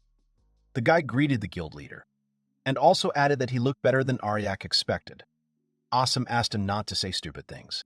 He asked why Ariak was here, since he was a C rank. He thought the guy would die in an instant. Ariak looked at Awesome and told him that, in fact, they were the ones who did what he asked them to do. Then he got into a fighting pose in front of the Cannibal King and said that they would definitely win. Colette was warming up her hands nearby. Ariak waved his hand, turning to the other adventurers and shouting that there was still more to come. He then activated his skill and encouraged everyone to rise to their feet by extending his hand forward. The guy used a spell to increase mental stability. People began to come to their senses, and then they rose to their feet in surprise, feeling their own bodies very light and surprised that they could move. Ariak turned to Colette and said that now they could defeat the Cannibal King. The girl ran happily. Then she bounced off the ground with a mischievous smile, leaving a small dent on it, and spun in the air. After which, she used the dragon's fiery breath on the army of goblins and other monsters. The adventurers were amazed by its power and covered their eyes with their hands from the flash and fragments of earth. The girl then landed on the ground and turned to the hero, asking what he would say, whether she had lived up to his expectations. Awesome asked worriedly who the little girl was. Ariak replied that they were still causing a big stir. The guild leader said they had some time left, but the enemy was still advancing. Ariak asked him for a minute, and then he said that it was hard to overcome the difference in level with tactics alone. It was very hard to defend against an enemy that outnumbered them 10-1 when their defenses were so weak. Awesome noted that he knew this very well. Ariak replied that he wanted to say that the problem was in the numbers. The guy seriously stated that he would use the skills to increase his stats tenfold. Awesome was shocked by these words and asked again. Ariak squatted down and said that he would reduce the opponent's statistics by 10 times. This would change the gap in strength. Awesome assured the boy that it was impossible and he would not be able to do it 10 times. Besides, he would not be able to defeat this horde of enemies. The boy seriously replied that he could, and then he assured him that he shouldn't worry, and all he needed to think about was how to win. Ariak then placed his hand on the ground and activated the skill, Total Harm. A magical seal appeared under his feet. The adventurers looked at the white balls of light that appeared in surprise and began to catch them with their hands. The guy thought about using the skill on all the adventurers on the target field. Awesome was extremely surprised that he could do this to everyone because there were hundreds of them.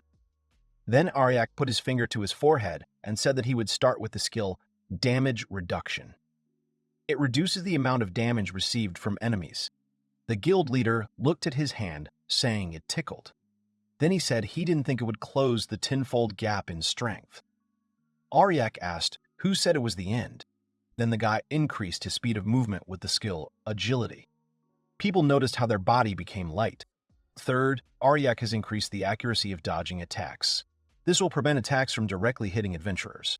The fourth skill is invulnerability, which gives them a high chance of ignoring damage and activates the state of its absence.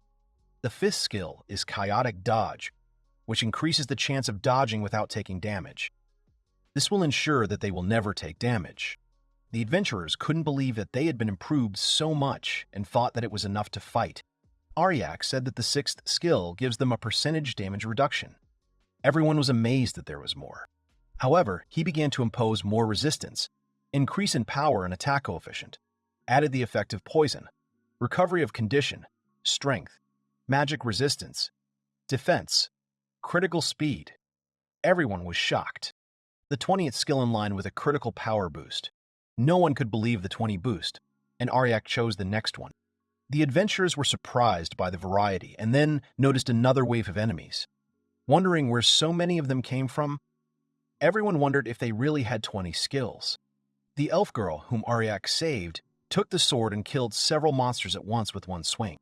She looked at the sword and said it was amazing, noting that the body didn't feel like it was hers. The other adventurers shouted that it was unbelievable, and that it was a lie that they were on a battlefield. Awesome also killed a horde of monsters, and said that this power is slightly fluctuating. He could not believe that it was possible to combine 20 skills, because usually they say that the maximum is 3. Ariak asked in surprise if this was true, since he usually did this when he was in the hero's party. The adventurers were surprised by these words, and he replied that after careful research, he activated the maximum number of skills. People asked what he meant, that the hero's party always fought in such a strengthened state. They noted that anyone could win the battle. They wondered if this meant that the heroes group that had performed feats so far consisted of Ariak and others. Colette stepped forward and said that she had heard that the boy had been unilaterally kicked out of the group, and she could not accept such disrespectful treatment of him. Ariak asked the girl not to say that as he approached her. He added that they had decided they could do without his skills. The guy said he respected their opinion, but it was time for him to let their children go. The adventurers looked at him strangely when he called them his children. Ariak considered that maybe it wasn't, wondering if they were okay. Not that he was worried, but he was concerned. Colette had noticed that he wasn't himself when it came to heroes. The humans called out to them, saying that they had no time to chat, because more monsters would come. The humans began to advance, shouting that they would win with Ariak's blessing.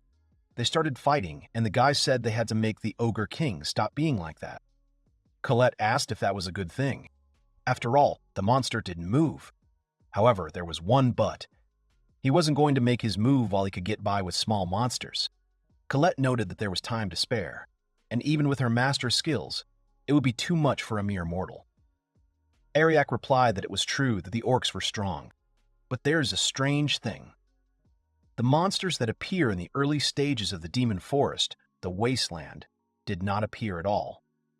No matter how you look at it, a monster of the second stage, vertebrate, or even a higher level, what is it? Colette asked excitedly if it was interesting. Ariak looked at the girl strangely, and he said that maybe he should have left her in the guild. Colette winced and said that he wouldn't have done that. The boy said that, in any case, defeating the orc cannot be accomplished by adventurers alone. Colette confirmed his words. The Cannibal King looked at the heroes with a grin as they rushed towards him. Ariak shouted that he had started moving. The girl called the guy to follow her, and they approached the monster against which they were incredibly small. The Cannibal King at this moment extended his huge hand towards the adventurers fighting the small monsters. Ariak was surprised that he was aiming towards the humans. Looking back at the adventurers, the Cannibal King slammed his palm down on the ground, leaving a large dent in its place. The boy said he didn't like it when he screamed so loudly and often. Colette said they would fix that now and jumped, with a terrifying expression on her face. She waved her hand in the air and said that she would now close his mouth a little, and she punched him in the face, landing on his shoulder. The Cannibal King ducked to the side. At this point, Ariak remained on the ground and, crouching, began to use a spell. He concentrated and started by strengthening his muscles, expanding his strike zone and improving his attack power, and then continued with the destruction of individual parts, precise hits, armor penetration, paralysis, and critical enhancement, after which he approached the orc and kicked the king of the cannibals in the leg. The huge orc began to fall on his back after the blow, destroying the ground with his size. The adventurers couldn't believe that such a huge monster fell so easily. Colette said that she expected it. However, the king of the cannibals grabbed the dragon girl by the tail and threw her to the side, hitting the ground. Colette was badly hurt by the blow, and Ariak called out to her excitedly, wanting to know how she was. The boy told the guild leader that it was bad, and he replied that the little girl would die. Ariak denied this. He said that was not what he meant by bad. Asum asked again, confused. However, the girl leaned on her hands after the blow and began to stand up. Ariak and Asum watched her closely. The girl, in a rage, said that she would never forgive the monster, and then offered her master to show what they were capable of. The boy agreed with a sigh, adding that he was, after all, her dragon knight. He began to approach her. Then he hid his chest and said that he wanted her to experience this power. A bald man punches the animal, yelling for it to take the hit. Behind him, a dark-haired guy prepares to attack. The leader wipes the sweat from his face and says that it was the last one, and his subordinate says that the left wing was handed over, that they were finished with destroying the monsters. The leader accepts this information and tells them to go help the detachment in the forest. He obeys him. The leader shouts to Ariake that they are done here and that there is only one left. At this point, his gaze freezes in shock. The huge monster screams, the men tremble in fear and close their eyes, saying that he is starting again. Corelio speaks to her master, suggesting to end this already. She is confident and speaks without emotion. The master thinks that Corelio is quite strong. He can't argue with that, but will she be able to handle the title of Sacred Dragon? And he is afraid of the consequences, since it is a big responsibility. Corelio is given many abilities, and she is indignant that there are so many, and that he underestimates her. He apologizes and says that this is his habit, since the time when he was in the party of heroes. Corelio smirks and says that if she considers this as an expression of love for her, then she is filled with strength. He looks at her in shock and does not understand what this feeling is. Like a resonance, something is emerging. Sacred dragons mostly take power from their masters, the Dragon Knights, and thus unlock their potential. He tells her in his mind that if she really is a sacred dragon, then she should use his power as a dragon knight. He gives her the skill of a decisive battle. He tells her to show her true form. She is the divine dragon Spent. The huge dragon breathes. Steam is visible from her mouth. All the guys, covered in bruises and blood, look at the dragon in shock. Even the leader looks with eyes full of shock and horror. A huge dragon against a monster. The decisive battle skill is a skill that restores all power for a while, so it is called that because it is used to deliver the final blow. With his help, she will not have to hold back. She will show all the power she is capable of. She addresses the Ogre King and says that her master, the Dragon Knight Ariak Mihama, and she, Coleto de Broisis, will judge him. The dragon takes in air to release flames. She directs the fire at the Ogre King, causing a huge explosion. Even Ariake uses his elbow to shield himself from the force of the blow. The leader looks up in horror and sees only smoke from the fire. Everyone is shocked, saying, "Wow, the Ogre King is gone without a trace." Colette turns back into a girl and falls down. Ariake catches her easily and tells her that she did well. She smiles and says that it was a pleasure to release all her power. Everyone looks and says with admiration that this is the hero, how cool it is. The leader falls heavily and says, at length, that it is over. Ariake turns around and says that they have defeated the Ogre King, so they are no longer in danger. Suddenly, something bright flashes in the sky. The leader says that this is a sign that the detachment from the forest has finished its battle. The other soldiers smile and say that it really is over. They shout that a miracle has happened. At this point, Ariake becomes indignant and asks them if this can be called a miracle. The soldiers turn to him in surprise. He states that this victory is not at all a coincidence. It is all their merit, their treasure, their invested work. He tells them that they did not give up no matter what, and reached the very end. They won this victory by risking their lives. Ariake suggests that they all return to the city. He and Coleto turn away while the others squeal in joy and happiness. Ariake says that this is a triumph for the heroes. They return to the city. The soldiers' families greet them warmly. Ariak and Colette watch them and then leave. They are asked if they are leaving already, and he replies that yes, he is leaving because he has had enough rest. The soldiers say worriedly that they have not repaid their debts. Ariak remembers how he has been treated with too much respect these last few days and says that he has had enough. The leader turns to the boys and says that they shouldn't hold him so tightly. Ariake tells Oshima that they owe him a lot. Here, Oshimu gets down on his knees, puts his hand on his heart, and says that he once again asks for forgiveness for all his antics. He revokes his license. He says that regarding the deprivation, he raised his city and directed it towards the kingdom. Ariake says wearily that it really wasn't worth doing it all. He adds, telling him to stop standing like that. Oshimu stands up and says that it's called formality. He smiles and tells him to come to them anytime. Next time he will treat him to pasta. Ariake says he can't wait and shakes his hand. Oshimu wishes him luck, and he says he and Colette hope everything goes well. Colette and Ariake are riding in a carriage. She shouts that the sacred dragon form was still beautiful. She keeps fussing and saying that it happened with his skill and that it was a wonderful sight. She asks him where they are going now. He answers, looking at the paper, that they are going to the city of the Order. They are going there on business. He notices the girl's reaction and asks if something is wrong. She asks if they are really going to pass by the fertility forest, since elves live there. Colette shouts that she heard that they are quite difficult to communicate with. He agrees and says that in his opinion there are reasons for that. Colette tells him not to worry. If they start bothering him, she will burn them all down, including the forest. Ariake asks her to stop thinking like that, although maybe he worries too much. He hasn't received messages from Bibia for a long time, so all sorts of bad thoughts come to mind. He probably winds himself up too much. Suddenly, a bun is shoved into his mouth, which brings him back to reality. Colette tells him not to think about the bad. She offers to fill their hungry stomachs. Ariake agrees and thinks that there is no need to worry, they are probably coping. They continue on their way. At this time, Bibia barely walks through the dark place, bleeding. He indignantly says, "Is he really still called a hero? If this continues, they will all die." He does not understand why this monster appeared here and now. Someone is breathing heavily. They are shouting at him to go faster. Parara barely says that she can't go anymore. Urga turns to Bibia and says that Parara and Alicia. Here, Bibia shouts at Urga to shut up. He forbids him to talk about those who are not here, and that he needs to run faster before the enemies catch up. Then the monster appears right behind Bibia. He doesn't have time to dodge as the monster attacks. He hits his back on the stone. Urga steps forward and defends himself with his shield.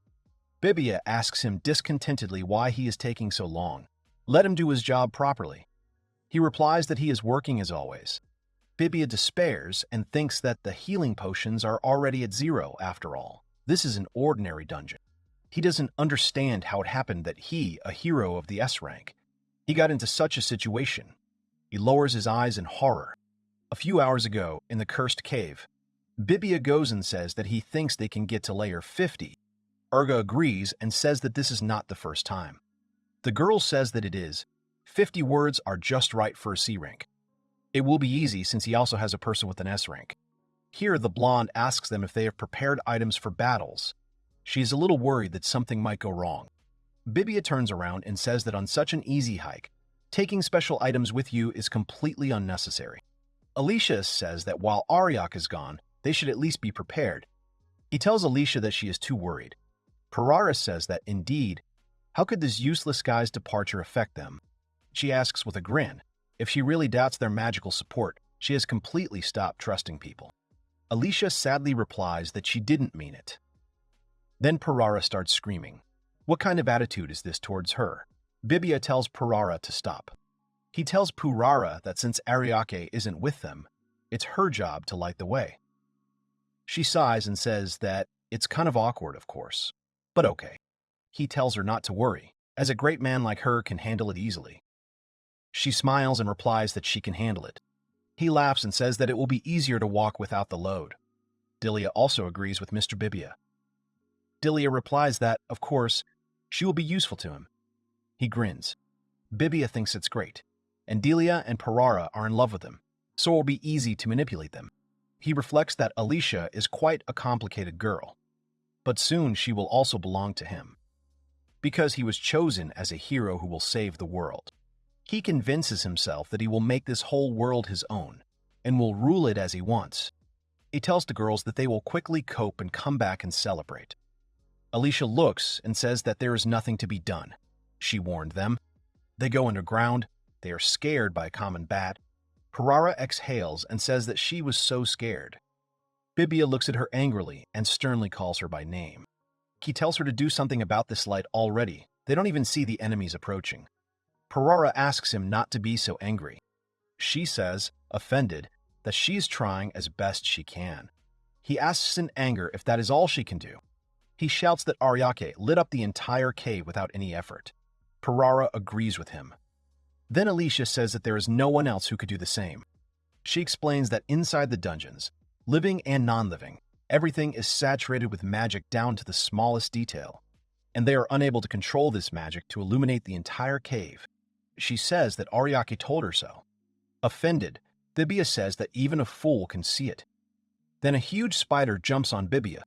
Here Delia punches this monster, then gets up and asks him to stop talking about him and suggests moving on. Then the same spider jumps on them again. She doesn't have time to turn around as Urga stands up to defend herself. Bibia is indignant and asks why she didn't kill him, since it always worked the first time. Then the evil Delia hits the spider several times so that the spider is imprinted on the ground. Bibia asks if she really killed it. Urga checks and reports that it is dead. Delia doesn't understand why she didn't succeed the first time. Urga says that it wasn't that easy for him to fight back either. Bibia is indignant. What's wrong with him today? He starts shouting that they are of no use to him at all. Then all the guys turn to him and ask why he's doing this. Bibia falls silent and then apologizes, saying that he got carried away. He turns to Parara and says that she is trying too. The main thing is that you can see where they are going, so everything is fine. Delia smiles and says everything is fine. Bibia says there has been a lot of stress lately, but they will cope together because they are his heroes. He turns to Parara and apologizes for yelling at her. She replies that it's okay, although she was a little scared. Bibia suggests they continue walking. Alicia asks if everything is really okay. Bibia turns to her and asks, and she says cautiously that they are not used to fighting in the dark and in such conditions. She suggests that maybe they should go back and redo the plan. Delia yells at her, how dare she say that? Bibia tells Delia that everything is fine, and that Alicia is just worried about everyone. He tells her that this is not like her. He asks if she really considers the option of turning her back on the enemy and running away. He says with a terrifying face that this will not happen. They will continue on their path. This is his decision, the decision of a hero. Alicia falls silent. Parura tells him he's so good. Delia says he's a real leader. Bibia just agrees, saying it's natural. Bibia asks Alicia again. She doesn't answer and turns her back to him and leaves. Bibia thinks to herself in rage, how she has the courage to contradict him and ignore him, how it infuriates him, how it irritates him. He thinks about how else to return so that he, the hero, does not pass the Sea Crank dungeon. If this happens, then how can he be trusted to manage the kingdom? They walk. He keeps thinking that this Parara isn't shining properly either. That's why they stumble. He's not to blame for anything, and for some reason Delia and Urg are also motionless today. He pulls them all up. Bibia looks around and turns to Delia, saying that they have already passed here. Are they really lost? Delia awkwardly tells him that it is so dark here, it is hard to see everything. Bibia reproachfully tells her that she has a map. They are not here for the first time. He shouts again that Ariake showed them the way here, so what's the problem? Alicia only replies that she's just not Ariake, that's all. She touches the wall and says that the map isn't finished, so there might be problems with it. And even if it were finished, they wouldn't be able to handle it in the dark anyway. She says that the mark here is the sign that Ariake left last time. If they turn here, they can go down. Bibia is indignant. She couldn't have said that earlier. Alicia asks again if they are sure. It's only the 25th floor. They've only gone halfway. But they're all obviously exhausted and tired. Arika would have told him to go back. She asks Bibia if he's taking responsibility for the party. Bibia tells her that she hasn't mentioned it before. She says that she needs to think carefully because it could be more dangerous later. He shouts that he will take it without any problems. The conditions have only changed a little, And that's enough with his Ariake. He says that we need to go down quickly. And then dark magic envelops the atmosphere. Everyone freezes in horror. Delia, trembling, asks what just happened. Parara asks if it could be the boss. Bibia is still indignant and says that it can't be in such a place. Alicia looks and says he's coming. Delia asks if she's serious. Bibia yells at them to get ready, and they, hesitant, ask them to wait. Then a zombie comes out with his sword. Bibia says that it is an ordinary knight's corpse. The girls breathe a sigh of relief. Bibia says they can calm down. He is not dangerous. Now they will kill him. He admits that he scared him. He pulls out his sword and says that such iron things from the C-Crank dungeons are no match for an S-rank hero. He attacks the zombies. Parurara in the background tells him that he is so beautiful. He agrees without embarrassment and says that maybe it turned out a little sloppy. Suddenly he sees a zombie knife stuck in his stomach. He doesn't understand what's happening. He coughs. The girls look on in horror. Blood is flowing from him. Bibia does not understand why he is alive. He killed him. The headless zombie stands with his sword, and his head laughs separately.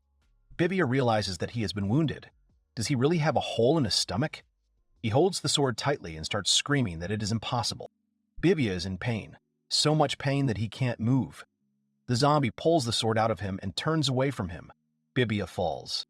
Then Urga comes out and shouts to Bibia to be careful. He doesn't have time to attack, as the skeleton moves. Urga turns around and says he's too fast. The skeleton lands next to his laughing head and lifts it up. Bibia, barely alive, says that it's bad because he somehow escaped. But Urg's blow didn't work. Delia is shocked that Mr. Bibia is injured and Urg's attacks are not working, and that a mere knight's corpse would be so strong. Parura reproachfully asks what he is saying. The skeleton puts on his head. Parara says that it can't be that the knight's corpse is that strong. It's a monster that's over level 20. They've always dealt with them. The skeleton attacks Urga, who fights back but can barely stand on his feet. Bibia shouts indignantly. What is he doing? Let him fight back. Does he really only have muscles to show off? Urga tells him to shut up. What kind of talk is this? Since when did he become so smart? Bibia shouts, does he even understand who he is dealing with? Then Delia comes out and yells that the two of them are in the way, so she'll try to attack. She punches the skeleton. However, the skeleton stands still and continues to smile. Delia is horrified. Did it really not work? She strikes with an uppercut from below, but then the skeleton puts his hand on her stomach, and she flies away from him in an instant. She hits her back against the wall, and blood comes out of her mouth. Urga says in horror that she was defeated so easily. Parara panics and says that it is impossible. It should not be like this. Bibia turns to Parara and tells her to use healing magic.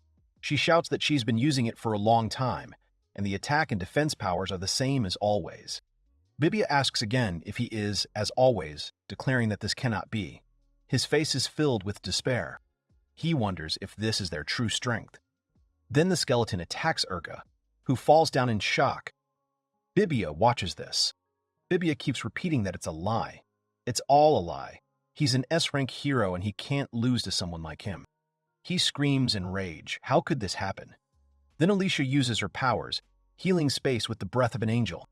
Numerous feathers cover the cave. Urga and Delia slowly wake up. Bibia looks at Alicia. Alicia tells him that he will answer his question, and the answer is, it's because Ariake is not here. Bibia is indignant. Why is she talking about him now? He was always at the end of the line. His role was insignificant. Now he has nothing to do with it. Alicia pours the potion on the zombie, causing it to fall. Alicia says that she'll explain what's going on. They'll never figure it out themselves. She explains that all their skills worked well only because Ariake supported them with his skill. With such abilities, he could easily become an A-rank adventurer. Bibia shouts that this is not true and that their strength is their own merit. He assures that this is his true strength. Alicia says that Ariake explained it to them all, but they didn't seem to hear. She tells them to think as they wish. Alicia says lovingly, looking away and blushing, this man would not worry about such things. Bibia doesn't understand anything. She coughs and says that they have more or less restored everything and can walk. She suggests restoring the formation. She says that now that Ariake is not with them, She doesn't know if they will be able to achieve victories. However, Bibia is horrified by this information. Alicia asks if they don't mind because otherwise they will all die. Everyone looks at her. She turns away, leaves, and calls everyone to follow her, saying that they will leave this dungeon. They keep going and going, Bibia shouting that they are only at layer 15, but his stamina is leaving him. He turns to Alicia and asks if she can do better. She replies that she can, but doesn't see the point, because their MP is almost 0. He says that they will then recover with the help of items. Alicia says that they don't have many of those either. He turns to Parara and asks. She had them with her. Let her give them to him. She refuses and says that she needs them herself. She says that she needs to use magic too. Bibia says that she doesn't use it at all. She replies that she is restoring her strength. Her magic is now over 10,000. Alicia asks Alicia if it's true. What Parara just said, is it really so? Parara doesn't understand why he's doing this. Alicia sighs and says she'll tell him the truth if that's what he wants. She states that Parara has almost no magic left. Parara starts to get indignant. Alicia immediately says that she can show the light around them as proof. Delia says that it is indeed darker than before. Bibia angrily addresses Parara, who makes excuses, saying that she spent a lot of magic. It is natural, but she is trying to restore it. Alicia asks Parara if she knew that her magic was 10,000 only because Ariak was there and supported her with his skill. She is indignant. Alicia says that means she didn't listen to him either. Parara starts laughing nervously and asks what nonsense this is. She grabs Alicia and tells her not to talk nonsense. She screams that she used to suffer because of her words, and now she is pretending to be special, so she shouldn't behave like that. Urga wants to say something to Parara. Alicia tells her that she pretended to be strong, although in reality she is not. Maybe she should stop acting like that. Parara attacks her, screaming at her to shut her filthy mouth. Delia and Urga freeze in place, waiting to see what will happen.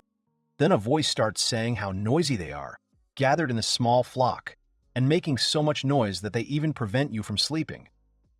Bibia, horrified, asks to pinch him. They see a huge Fenrive in front of them. They don't understand why a level 99 monster is here. They raise their heads in horror and do not understand what Fenrir is doing here, in this dungeon. Fenrir says that since they came here of their own free will, they are either just insignificant bugs, or they want to become his lunch. Bibia thinks that the Helgar dog is a Fenrir. This thirst for blood amazes him. According to rumors, he lives on the 99th level. Then why did he come down here, to the lower floors? Parara says that even S-rank adventurers can barely handle him, so they have to run. Bibia tells her not to make any sudden moves. If they provoke him, they will be destroyed in an instant. Bibia is sure that they would have been able to fight him before, but now they have no choice but to run. But their enemy is Fenrir. It's so easy for me to run away. They have to make someone a bait.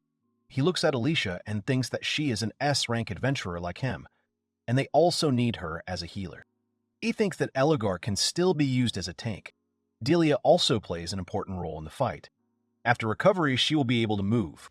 Only Pararo remains. She turns to him and suggests that they wait for the right moment, and then Bibia hits her in the stomach. She falls and screams what happened. Parara screams in pain. Bibia looks for something. Urga comes and asks what happened here. Bibia takes the potions from her and says that, as expected, she had a stash hidden all this time. He will take it all for the escape. Urga shouts that maybe this is not the time for a fight. Bibia calls him stupid and shouts that he needs to call for help. It's the only way out. Urga asks if he means they will leave Parara here. He says they can't abandon her. Bibia says that Parara no longer has any magical power, so it is better for them to move on. Those who can still fight, if they cannot get out, then there will be no one to call for help. They leave. Parara calls for the hero. Delia says from behind that this is how it is. If they do not hurry to call for help, Parara asks Delia to wait, and that this is probably a joke. Bibia tells Parara not to worry, to be patient until help arrives. In his mind, he tells her to make sure she buys enough time as bait before she dies.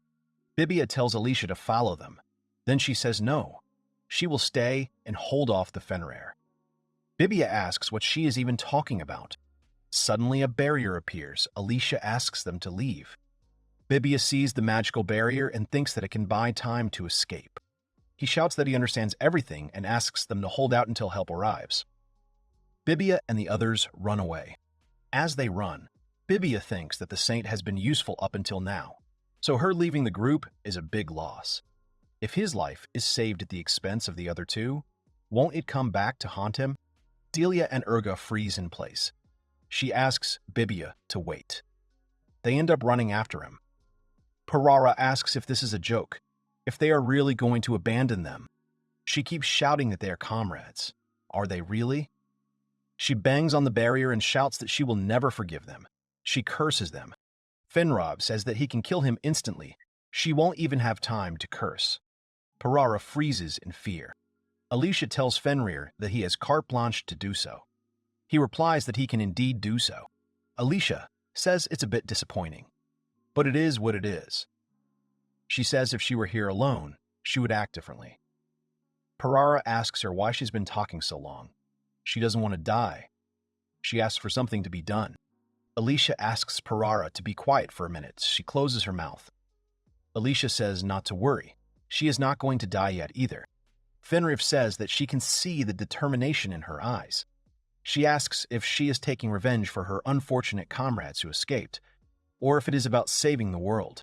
Alicia replies that she doesn't care about this nonsense. She has only one hope: to meet Ariak and make love to him. Fenrir and Parara freeze in shock. Parara asks what she's talking about. She awkwardly replies that she's not talking and asks them not to listen to her. She blushes and says that they are talking about the only hero in the world, Mr. Ariake. Parara is shocked by her behavior. Parara asks her why he is useless without his unique skills. Alicia points the staff at her and tells her that she is disrespecting their hero. Alicia says it's not true that Ariak doesn't have unique skills. Parara says that's what the appraiser said. Alicia says that, to her, his existence itself is unique. They continue chatting in front of Fenrir. Alicia turns to Fenrir and apologizes, asking for a little time to talk. Parara is ashamed of this in the background. Fenrir says he doesn't mind. It looks like it will be interesting. Parara wonders if it's really possible. Alicia thanks him. Alicia says she has studied everything, books from all over the continent, and has come to the answer. Guiding God, isn't this his unique skill? Parara asks what kind of skill this is. Then she asks to wait and says that she has heard it somewhere before. Alicia replies that it is a fairy tale that is already 10,000 years old. When they were children, their grandmother from the outskirts told them this story. When a hero appears who will save the world, he is given the skill Escort God. Parara asks if she really means that Ariake is God. Alicia says no. It's more like a legendary expression. Ariake is not God himself, but chosen by him. In the tale, God also summoned a hero to save the world. Ariake fits the description of such a person exactly. In terms of status assistance, item storage, and dungeon clearance, it was only thanks to his presence that their party was able to progress successfully. Alicia talks about the excellent support and asks if it was like that in the fairy tale. She doesn't know what to answer. Alicia turns to her and says that she already understands that the entire strength of the group lay on Eric alone. She says that this fact has been confirmed by today's incident, because it is so. Parara realizes this with fear. Then Fenrir asks them if they are done. Parara gets scared, and Alicia says that she took too much time. She already told about her beloved Ariak, so that's all. She tells Parara that all this will be useful to her. Let her use it and catch up with the others. She lets her run. Parara says that she can't because she's too scared. Alicia responds emotionlessly that then they'll just kill her. Fenrir says that's right. It's nothing for him to kill the midges. Alicia asks if he should let the midges go then. Fenrir says that won't do. He's been here for a long time and he's bored. Fenrir says that he will have fun with them. But then he presses his huge paws on the ground so that everything shakes. Parara immediately gets up and runs away with all the potions, screaming to save her. Alicia wonders if she really ran away, especially with what she gave her. Fenrir says that the barrier is down. He can go after her right now. Alicia sighs and says that she doesn't care. Fenrir senses that the atmosphere has changed. Alicia draws a circle on the ground and says that the barrier was not to let them escape, but to prevent her from being interrupted. Fenrir has a bad feeling about this. He shouts that they will finish talking, and then he will immediately attack. His huge paw is stopped by her pole. Alicia asks him with a smirk why he is surprised. Did he really think he could defeat her with one blow? Alicia retracts her pole, hitting Fenrir. She says that now they will fight in earnest. Alicia hits the Fenrir so hard that it flies back. It barely stands on its paws and stops. He says that for something like this to happen to him, Alicia is definitely not human.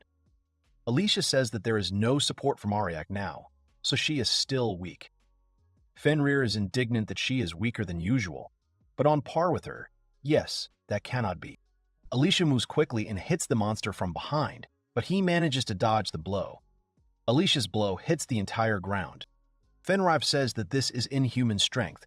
He asks where she learned these techniques. Alicia says she'll tell him.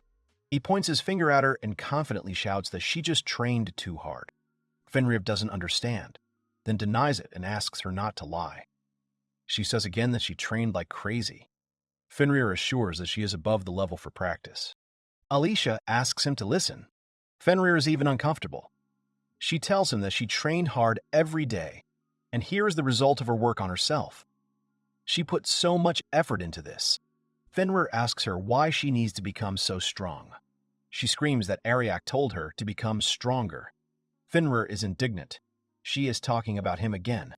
She says in her dreams that if she becomes stronger, she won't be ashamed to stand next to him. He is too strong. That's why he always saved her. But in that case, he won't even look at her as a girl. It is necessary to be balanced in strength. Otherwise, what good would she do? In short, she tried for Ariake. Fenrir says that they used to say that she was a great saint, but she insists that this Ariake is stronger than her. She says that of course it is. She says with embarrassment that he is so, she is not a great saint at all.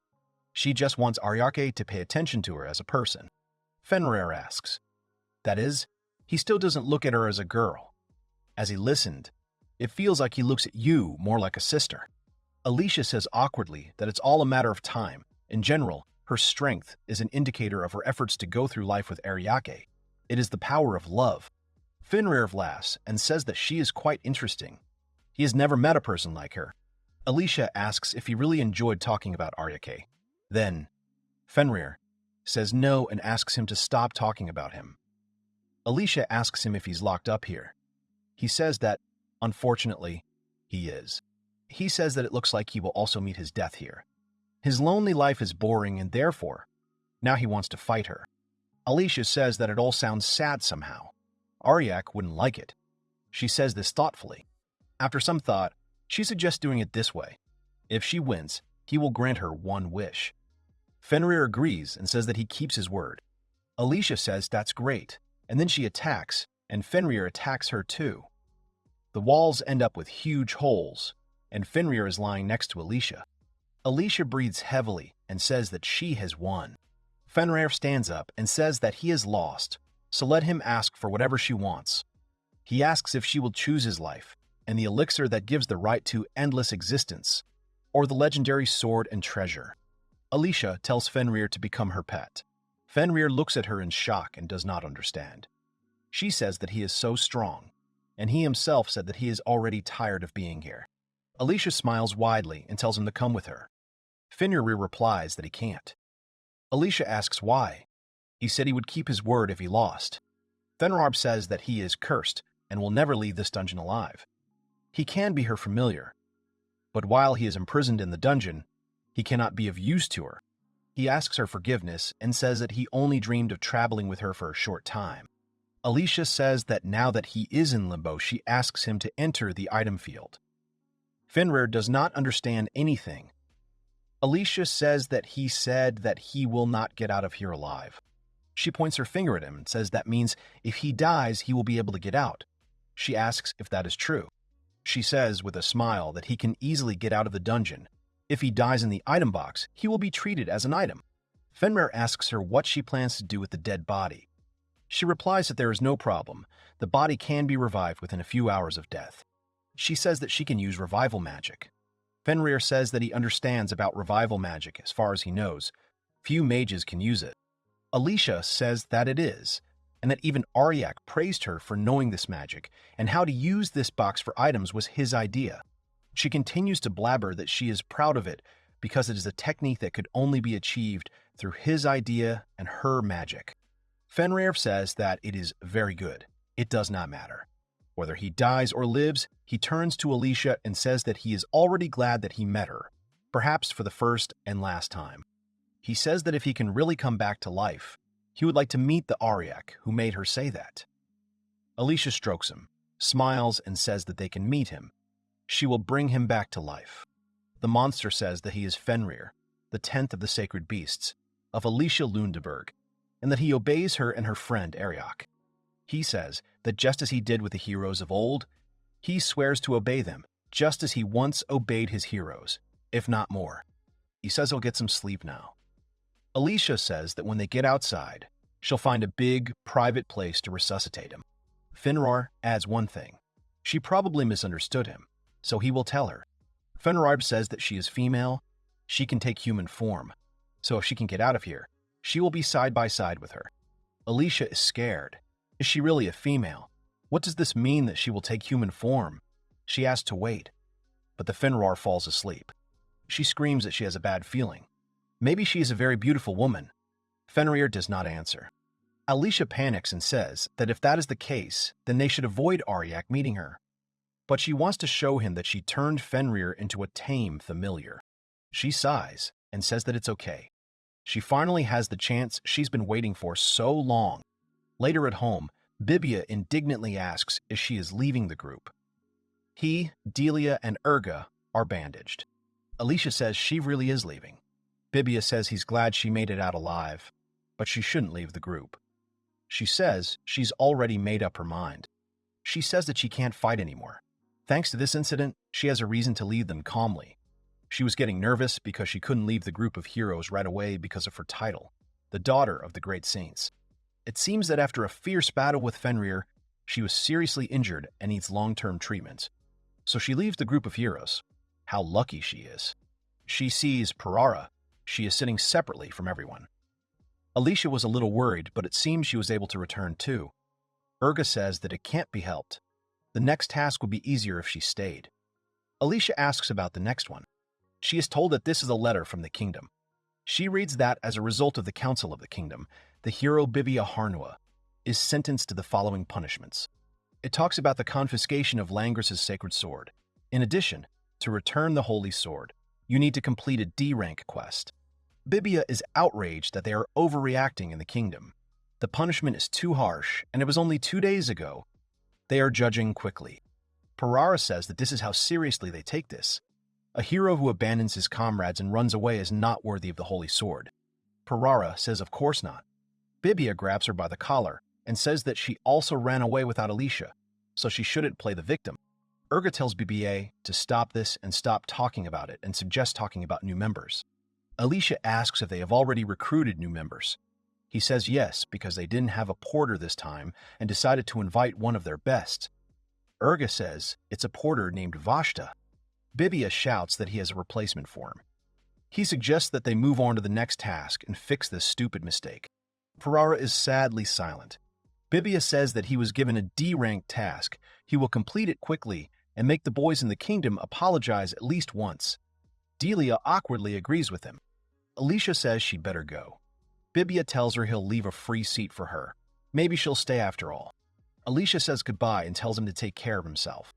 Alicia walks down the street and then joyfully shouts, spreading her arms, that she is finally free. She can go to Ariak. She says she misses Ariak. It took a while, but she mentally asks Ariak to wait. She pulls out a doll in his form and says it is on its way to him. Shortly after Alicia's departure, Ariak and Colette save the town of Medicine from the danger of a group of demons. Ariak is unaware of the confiscation of the heroic group sacred sword, while Ariak and Colette were heading to the fertile forest. Colette says that this is a fertile forest where elves live. She says that the forest is beautiful and vast. However, she sees that they are very happy to see them. The elves have surrounded them and are aiming their arrows at them. They turn to Ariak and say that they are a proud elfin people who guard these forests. Their leader, Master Hayes, has business with him, so he will go with them without questions.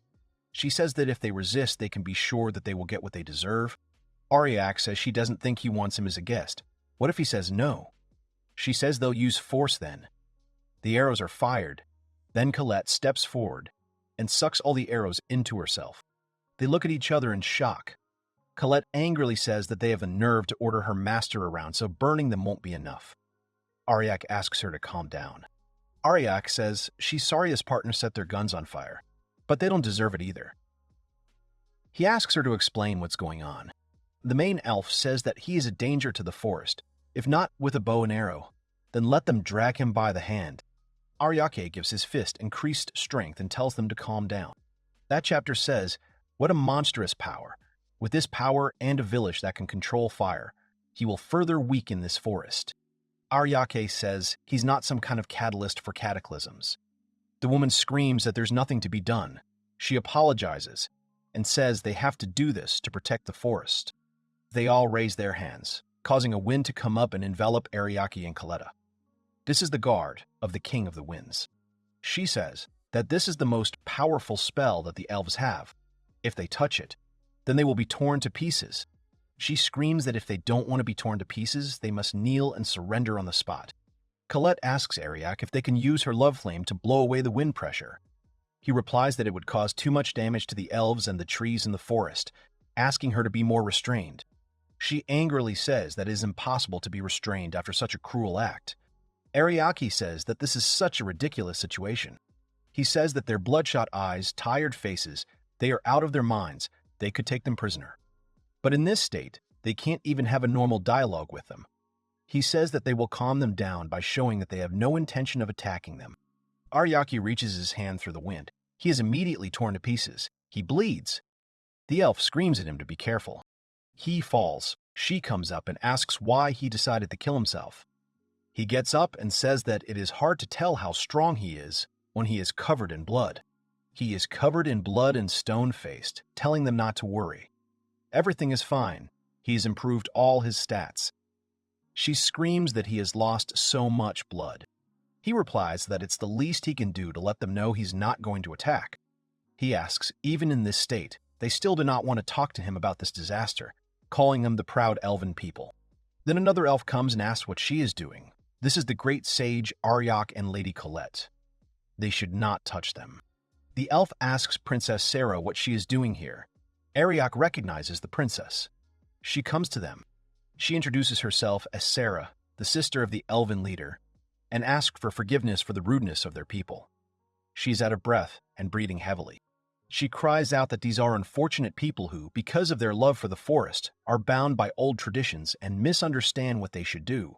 She asks him to have mercy on them. Ariak says she doesn't mind. The elf asks Princess Sarah to raise her head. She says that bowing down to this man is a disgrace to her family. Sarah tells her to watch her words.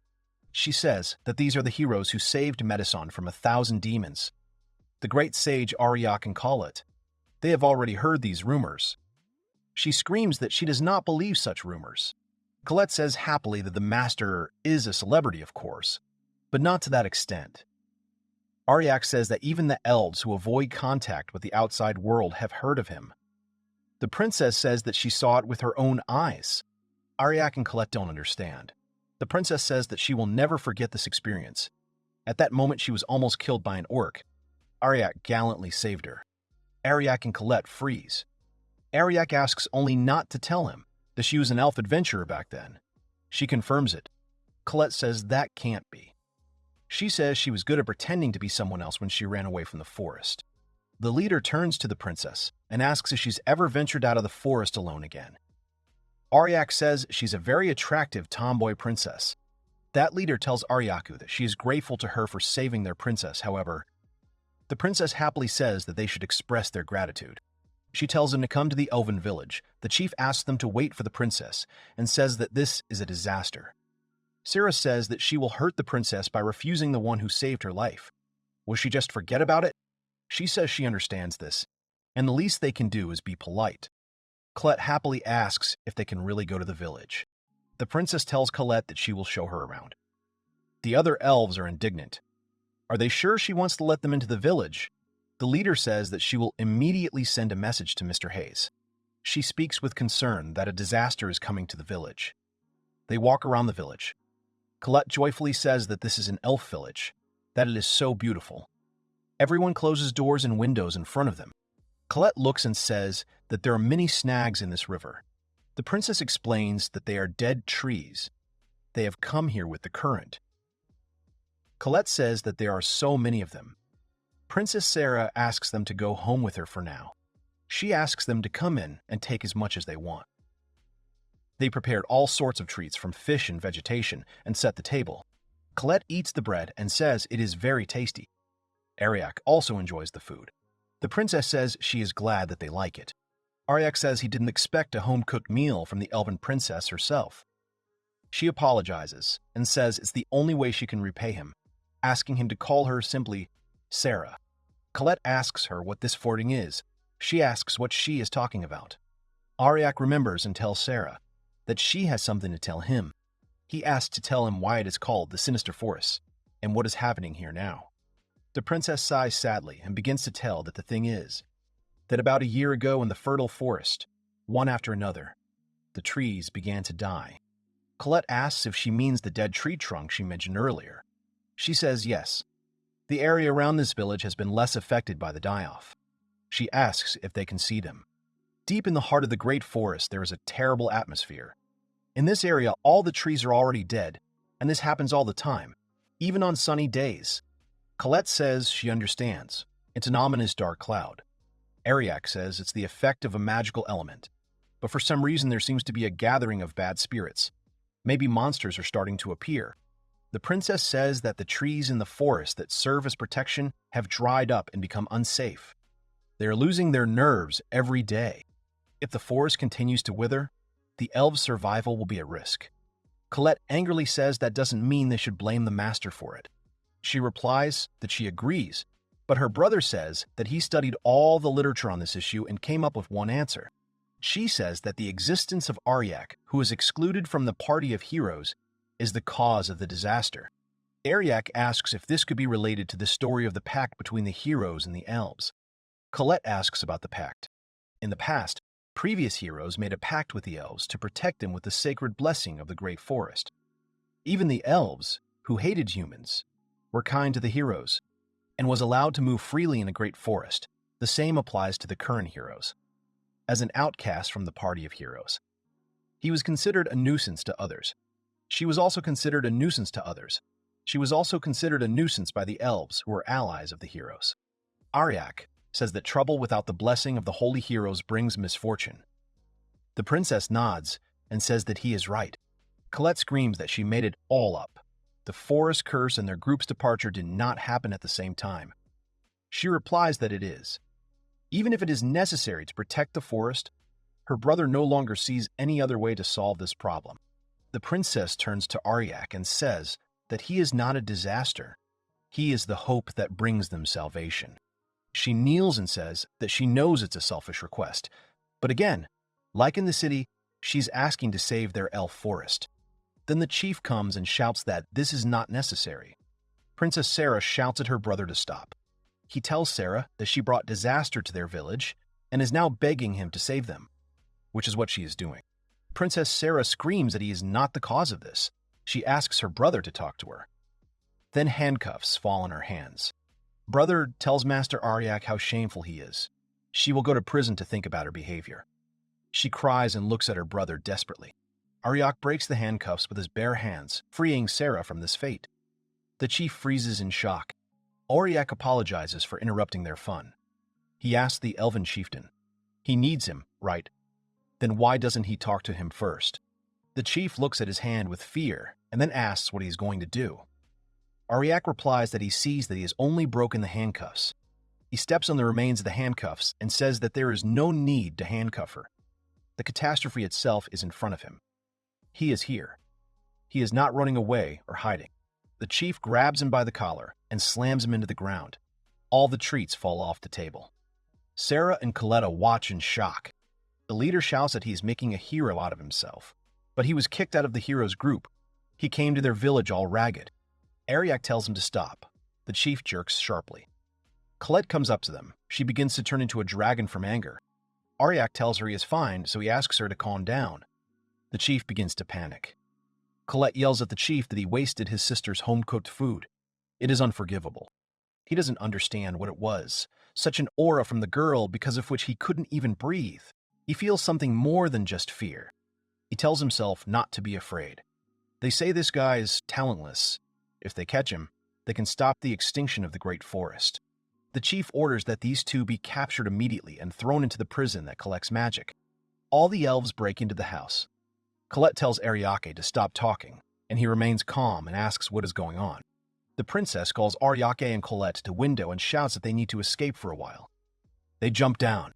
Colette tells Sarah during the flight that she thought she was modest. Sarah happily says that she escapes the forest 3 times a week and becomes an adventurer. Ariake says that the security here is more scattered than he thought. The princess says that now is not the time to chat. She suggests leaving the village quickly, so let them follow her. Then someone attacks. Colette and Ariak disappear. Then the older brother appears and says that it is outrageous. How dare they take away his younger sister Sarah? He says that he also needs to find out what is causing the forest to die. He was thinking of taking the children of the disaster alive, but it is time to leave mercy. He shouts that this great barrier of the Wind King is the strongest wind spell. Its strength is not in the barrier, but rather in the deadly magic that has excellent killing power. He screams at the Ariak disaster to die because this barrier will not stop until it tears them apart. Everything is spinning. Nothing is visible. Only the materials of the clothes fall on Sarah. She cries in despair, remembering Colette and Ariak. The chief says that so many words and nothing could be done. At least this should stop the fading.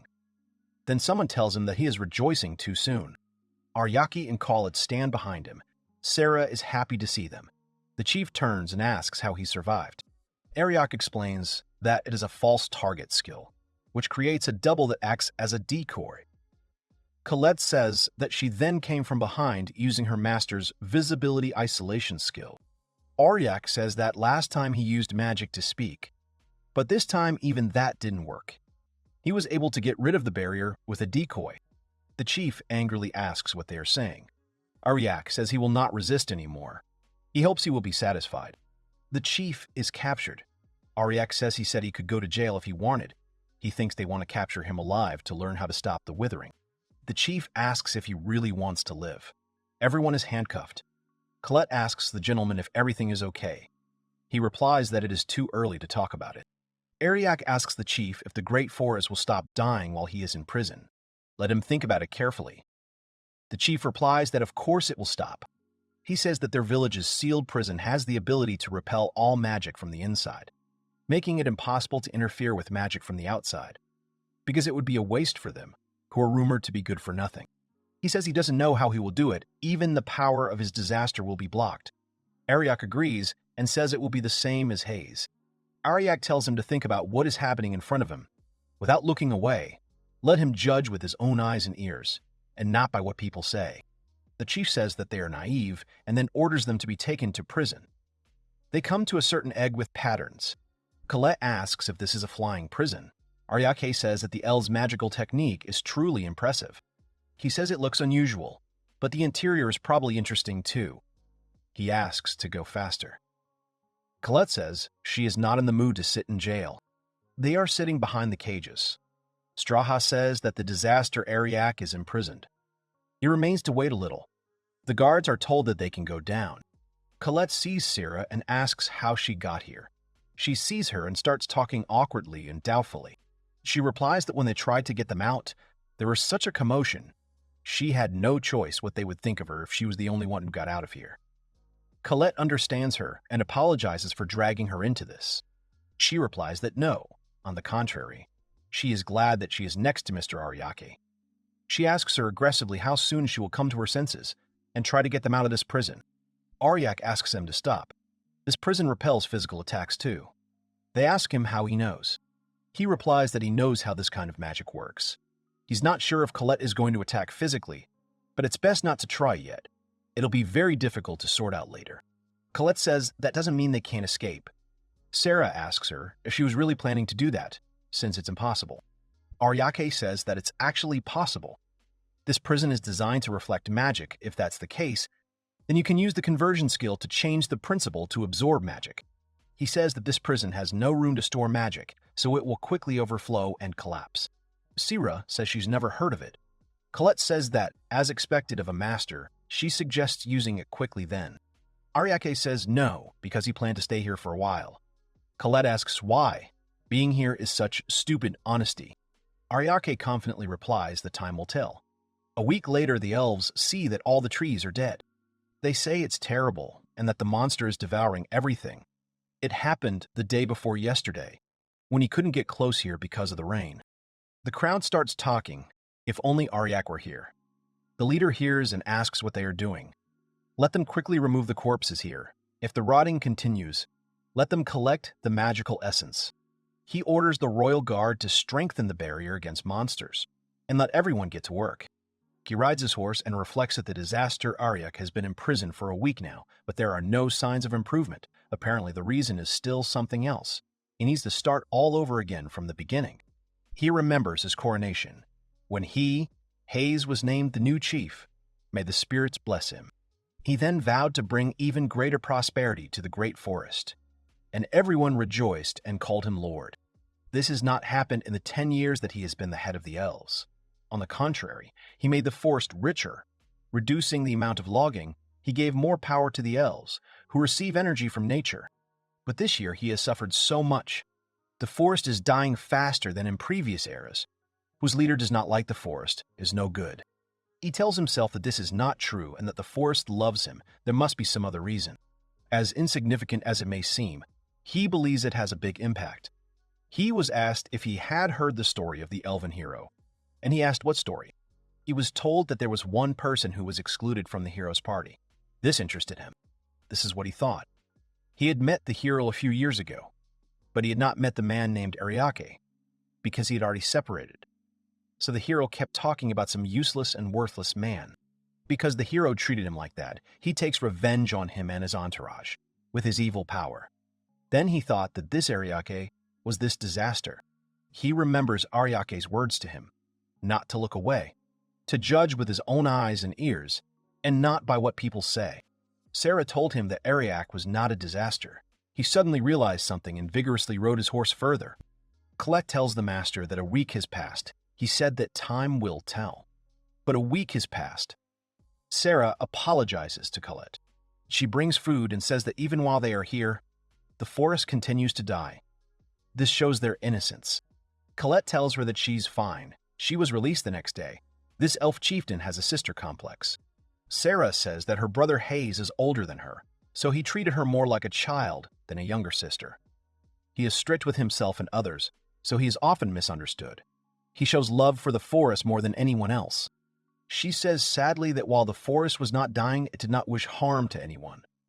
Then Ariake says that everything is fine. They look at him. Ariake says that Hayes has probably already begun to notice.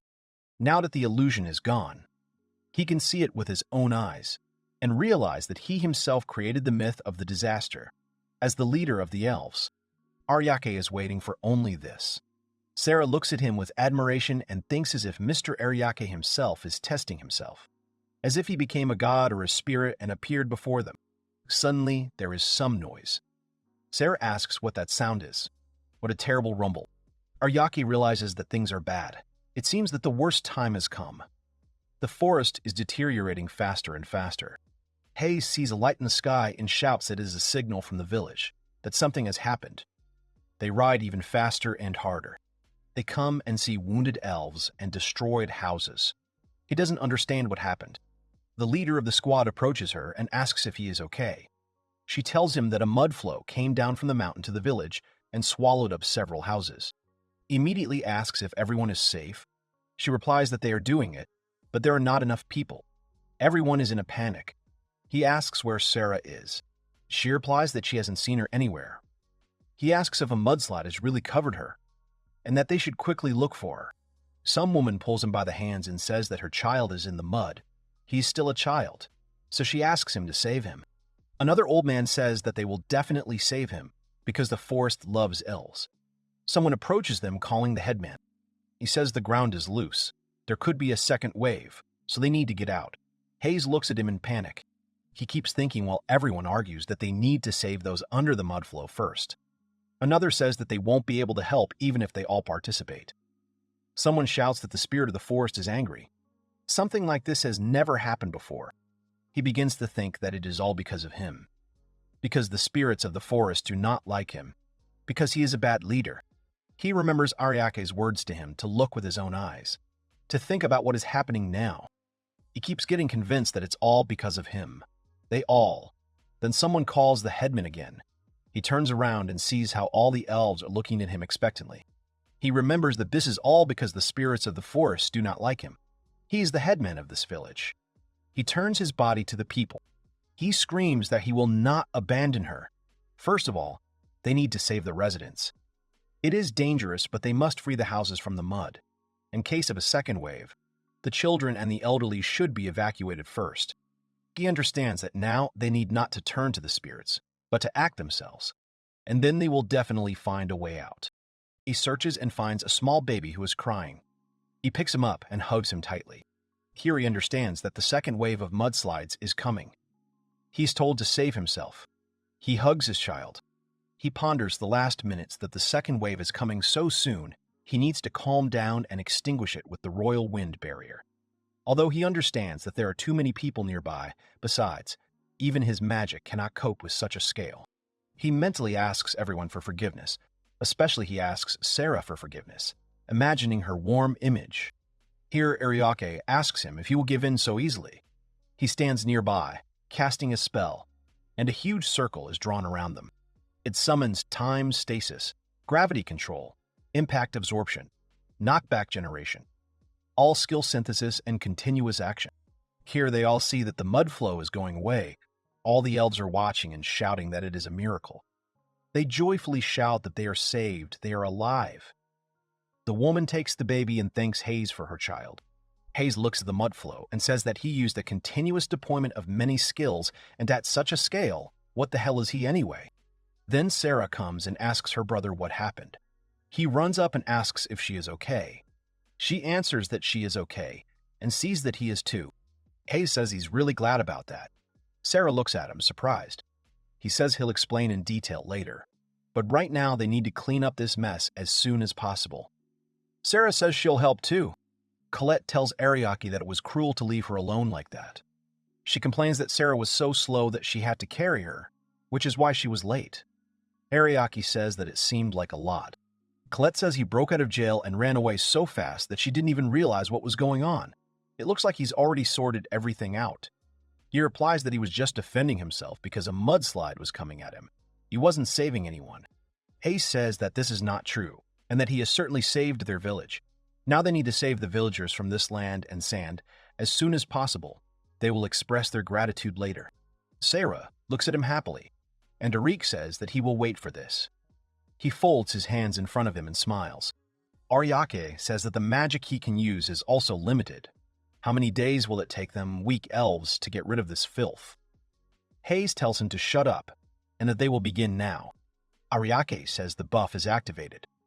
Another elf brags that he can lift that boulder so easily. Ariake says he cast the skill on everyone in this village. Ariake says that it's time for him to go now. If he doesn't figure it out quickly, there will be problems. Sarah and Hayes look at him in surprise. Later, they are told that they helped them, the elves. In a difficult moment, they decide to drink to Ariak, their savior. Ariak doesn't like it, but Colette enjoys it. Everyone is discussing that it was cool after all. Thanks to Ariak's skills, their strength increased many times and there were no casualties. A real miracle. There are no words to express their gratitude. Sarah tells him that she thanks him from the bottom of her heart. He is truly a rare and unique person. She notices Ariake running away and asks where he is going. He replies that he will sit in the corner because he is too exposed here. Hayes asks what kind of elven chieftain he is if he allows the hero of the savior to sit in the corner of the table. He asks him to return to his seat. Ariake says that at least he can sit on the corner of the table and watch the village boys gossip about him, so he can leave his politeness behind. Here Hayes slams his fist on the table, which scares everyone. Hayes says through difficulties that there is something he must tell him. Ariake waits. He is still hesitating. Colette tells Ariaka that maybe he will listen to the leader of the Proud Elves. Such an opportunity rarely happens.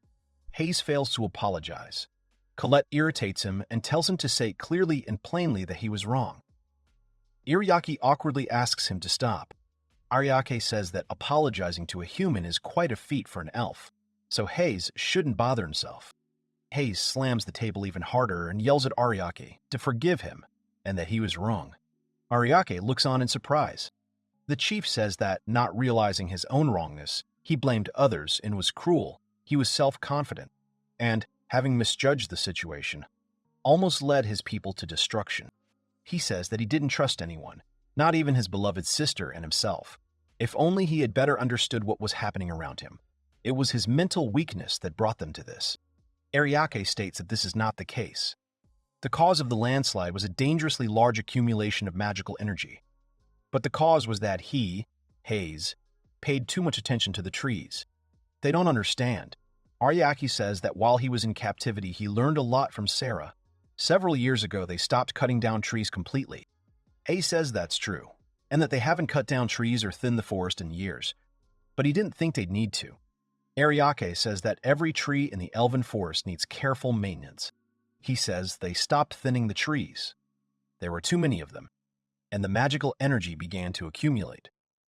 It is difficult for sunlight to penetrate the tree canopies in such a dense forest. Sarah says that this means that the excess stagnant energy was superimposed on the recent heavy rainfall, and this is the result. Ariake suggests that this rainfall was also caused by magic. Ariake tells Hayes that as a chief he should have understood the importance of tending the forest. He asks why they stopped doing so. Hayes replies that an order was given several years ago to stop cutting down trees. Ariake asks who could have given such an irresponsible order. He replies that this is the hero Bibia. They are surprised. Hayes says that even then this fight with the consequences caused by magic became a real headache for him, and then several warrior travelers passed through their forest. Ariake thinks that Bibia said that how much longer will they do this ancient nonsense? The elves get energy from the trees, so let them stop cutting them down. He then told Hayes that he wouldn't charge much for the advice. He thought that since the hero was talking, he decided to try. But he had his doubts. But, indeed, having stopped cutting down trees, they began to feel that their strength was growing. He says he now understands it was only a temporary effect. Colette says the fading had already begun by the time they noticed it. She says that this stupid soldier advised it.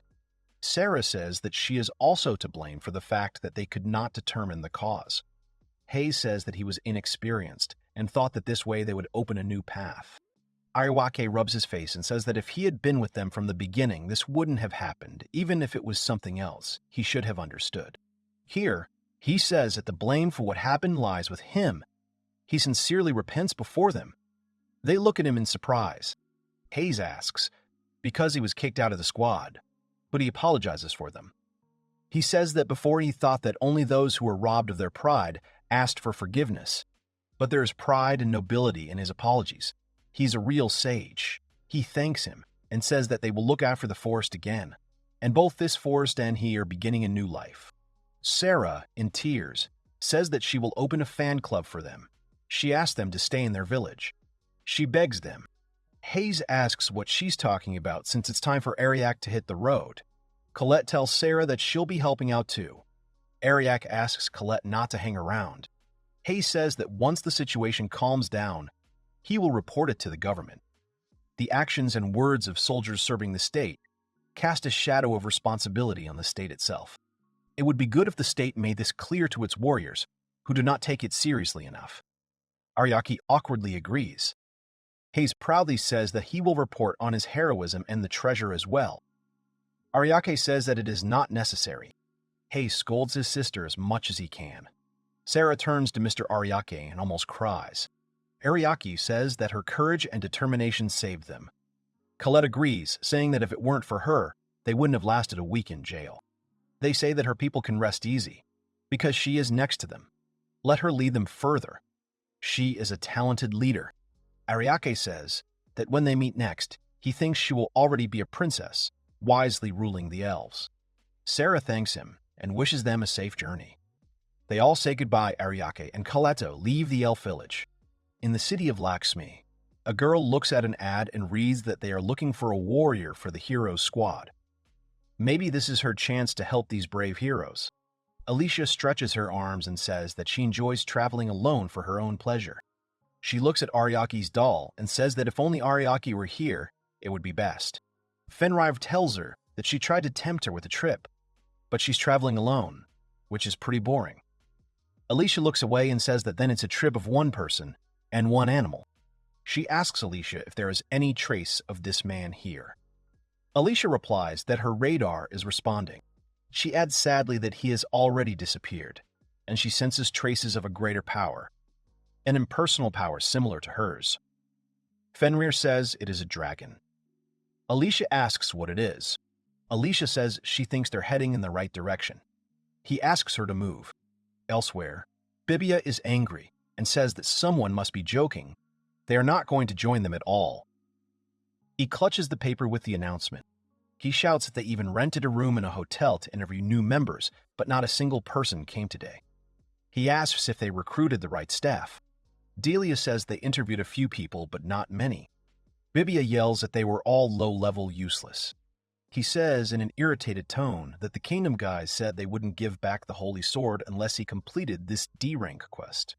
D-rank is easy, but if they want to take Alicia's place, they'll need a healer of a certain level.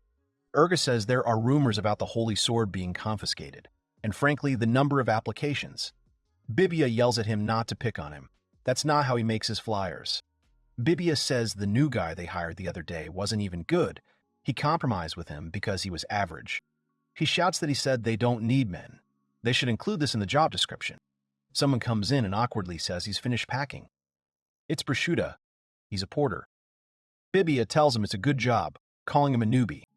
Prosciutto sadly says that he is a man. Maybe he is not suitable to participate, because he said that he does not want there to be another man in their squad. Delia immediately says that they need Prosciutto in their home, but in her head she thinks that he is needed for routine work. Urga agrees and thinks that they cannot afford to lose another person. And Bibia is in a bad mood. Bibia says that the last porter was completely useless, so don't worry about it. He's much better than him, just because he doesn't talk back. Here he shouts, "Where is Parara? She has been behaving well lately." Just then she comes in and asks someone not to follow her. Another asks why. She is alone. Parara comes in, followed by a guy. She shouts that she is not alone. If they want to pick up a girl, let them look elsewhere. Delia asks her where she was. The guy asks if that is her beautiful friend. Bibia sees the boys and asks if they are potential recruits. Parara angrily says that they are not. They see that Bibia is brave. They wonder if this is real. Bibia gets pleasure from such words.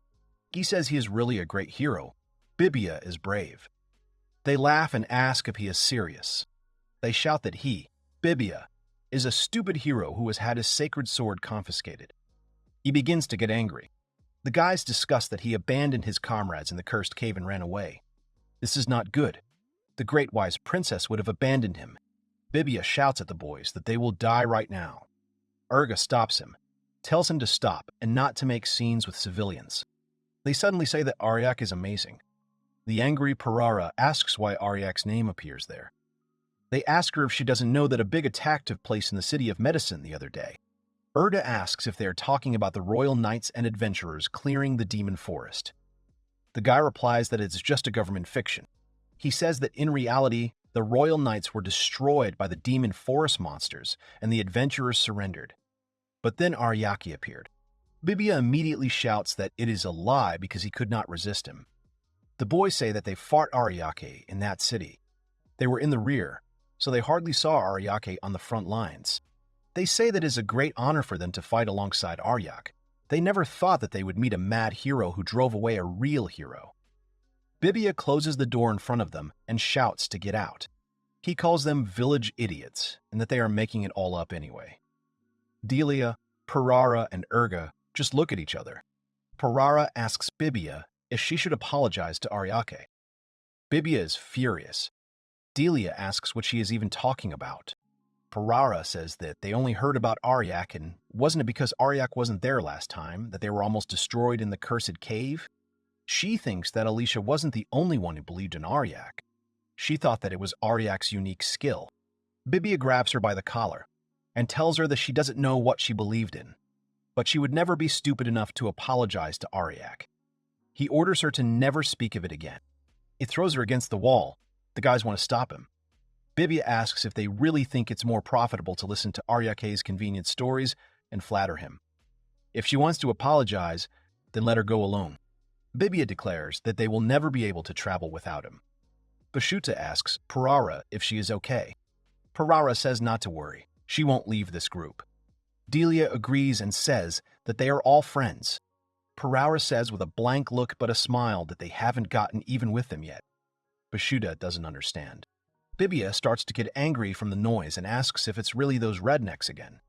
He thinks that to make it clearer, he needs to hurt them once. He opens the door and sees a girl with a pole. She says that she and the hero haven't seen each other for a long time, and she is glad to see him again. Bibia recognizes it and says it's Lorelei. She looks inside and says they're all here because it's been so long. Delia also recognizes her. Urga says that a lot of time has passed. She looks good. She says that she just returned from a long hike. She heard that they were here and came to say hello. Bashuta introduces himself. She asks if he is a new member and apologizes for the delay. She introduces herself and says that her name is Lorelei Canaria, a recovering artist who has been temporarily living with the hero's company. She tells that during a difficult quest against a behemoth, the hero needed an additional restoration mage, so she temporarily joined him. She asks if Ariak isn't here, and the saint isn't here either. Delia explains that they're both away for different reasons, which is why she's looking for someone to take over. Bibia says it doesn't matter if they have a few people less. It won't affect how strong he is or not. The girl says he is her hero. She tells him with shining eyes that she still thinks of him every night, the hero who cut down the mighty enemy hippopotamus with one blow of his sacred sword. It was truly a wonderful sight. Bibia is embarrassed and says that it was so amazing. Lorelei says that it was a wonderful fist job by Sister Delia, who knocked out so many ogres in an instant. She is embarrassed too. She talks about Elgar's iron defense, which is not subject to enemy attacks, and she replies that of course it is him. Lorelei also mentions Parara's various magical attacks, and she replies that she has a pretty good sense of magic. Lorelei says that the time spent with them, the heroes, was truly a miracle, and besides greeting them, she would like to say a few words about them. She learned that they are looking for new members. She says that if there are any more openings, she would like to see if they would consider her as a candidate. Bibia immediately shouts that they are recruiting her. He says that they were actually going to choose from 10 candidates, but she was the best choice. She asks if they are sure. For her it is a big honor that she was chosen from dozens. She says she is so happy to be with them again. Bibia says that's what real heroes are made of. Delia agrees and says that it's nothing compared to one failure. Urga tells Parara that she remembers what they did on their way so far. She says she would like to go back to those glorious days, can she? Bibia says, sure they can. They finish this quest, get the holy sword back, and everything will go back to normal. They shout happily that they are all here and they will begin. In the forest, Adcock Bibia asks if the point is to kill the wyverns. Bashuto replies that their goal this time is to destroy the wyverns that have taken up residence in the forest lake. Bibia says that they are going so deep into the forest to fight a simple wyvern, it's not worth it. He tells us that Lake Edcock is an important place where low-level monsters gather, serving as a hunting ground for new adventurers. So this time the quest is to destroy the wyverns that have become parasites in the hunting grounds. No one listens to him. Lorelei says she burns incense to repel insects, but it only attracts them. Bibia says he will finish the quest as quickly as he can. They freeze. Bibia says there is nothing here. Suddenly the monster comes out from behind them. Bibia says he can easily defeat him, but then the manticore's tail flies towards him. Lorelei warns him that it is poisonous. The tail scratches him. He screams that it is indeed poisonous. Urga screams that it is just a scratch. Parara asks why they can't kill it with one blow. Urga defends. Delia says she did a flip, but he attacks again. Delia says he's too fast. Parara tells her to aim properly. They all start arguing. Lorelai stands in a stupor. The monster attacks the girls again. Lorelai screams at everyone to lie down. She points her staff at the monster and then uses a fireball, causing the monster to die. Bibia is outraged that she took her time, and then orders Lorelai to quickly give him a cure for the poison. She does nothing, and says that the heroes must be S-rank adventurers who can even defeat a hippopotamus. The manticore was a key crank monster, clearly weaker. She says that against just one, it took all the team members to win. She asks them why they are having such a hard time. Lorelai indignantly asks, they only need to fight one single low-level manticore. Why are they so tense? Bibia awkwardly replies that they just don't feel so good. She sadly says that this is their first mission in the new lineup. Bibia turns to the other boys and says that this changes everything. They awkwardly and demonstratively agree. Bibia immediately says that they are already better. Bibia turns around and sees Parara walking away. He asks her menacingly where she's going. She gets scared and replies that her stomach hurts. Here, Bibia and Dahlia push her forward. She screams, asking why she has to go first. Bibia says maybe it's because she just tried to sneak away. Dahlia shouts that only cowards run away from a battlefield alone. Parara is indignant. Who would say that? She keeps screaming that they decided to use her as bait again. She should have escaped earlier. Urga screams at her to stop ruining her reputation. Lorelai awkwardly turns to Urgi and asks if he can tell her more about the bait.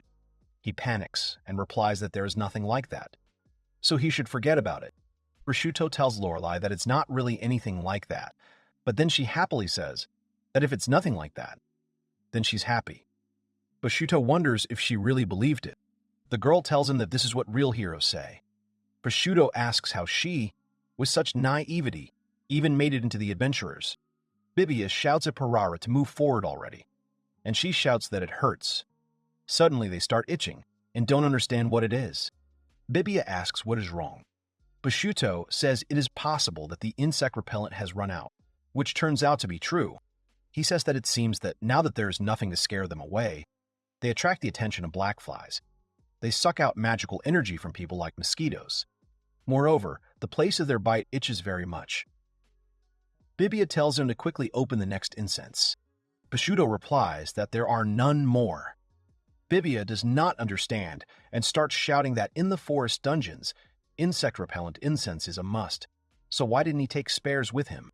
Prosciutto replies that Bibia himself said that they would quickly clear everything out, so there is no point in taking so much. Bibia shouts that it is the porter's duty to always take a couple of extras with him. The porter shouts that as a newcomer to the team, he has no right to disobey the commander's order. Dahlia tells Prosciutto that he is just making excuses, but Ariak Mihama always took enough things with him, and not once did they encounter a shortage of supplies under his watch. Prosciutto asks in shock how this didn't happen. It's just impossible, unheard of. He doesn't believe it. Bibia says that because of Ariak this happened all the time. Prosciutto says that the amount of things they can take with them is limited. Slight over or underweighting was common on hikes, and he had never heard of a tough porter who didn't have problems with being short of something. Lorelai says thoughtfully that she has never heard of such cool porters either. Ariake turns to her. She says that lack of essential supplies is an inevitable part of long journeys, so the group leader and porter always prepare very carefully for the expedition, because the success of the expedition for the whole group depends partly on it. When everything is ready, the group leader evaluates the quantity and quality of the collected items depending on the condition of the participants and the complexity of the task. Of course, their leader, as an experienced hero, did the same last time. Lorelai asks if they've never had a shortage of supplies. Then why is it this time? Bibia panics and then blurts out that sometimes, in rare cases, this happens. Lorelai listens to him. He says he figured that some midges were not such a big deal, just a minor nuisance. Lorelai replies with a smile that if that is the case, then she is very happy. But now she is a little worried about what is the reason for their poor health. Everyone suddenly falls silent. Parura wants to say something, but Bibia interrupts and shouts that nothing special. She has nothing to worry about. Lorelai searches for something in her pocket, asks her to excuse her, and hands them some insect-repellent incense. She says with a smile that she put some aside for herself to use later for her personal purposes. Bibia says that they don't need it. Urga immediately thanks her. Delia admits that they were no longer bearable. Parara says that it's so good that she's on their team. Bashuto says that she is their savior. He will be more attentive in future. Bibia is indignant.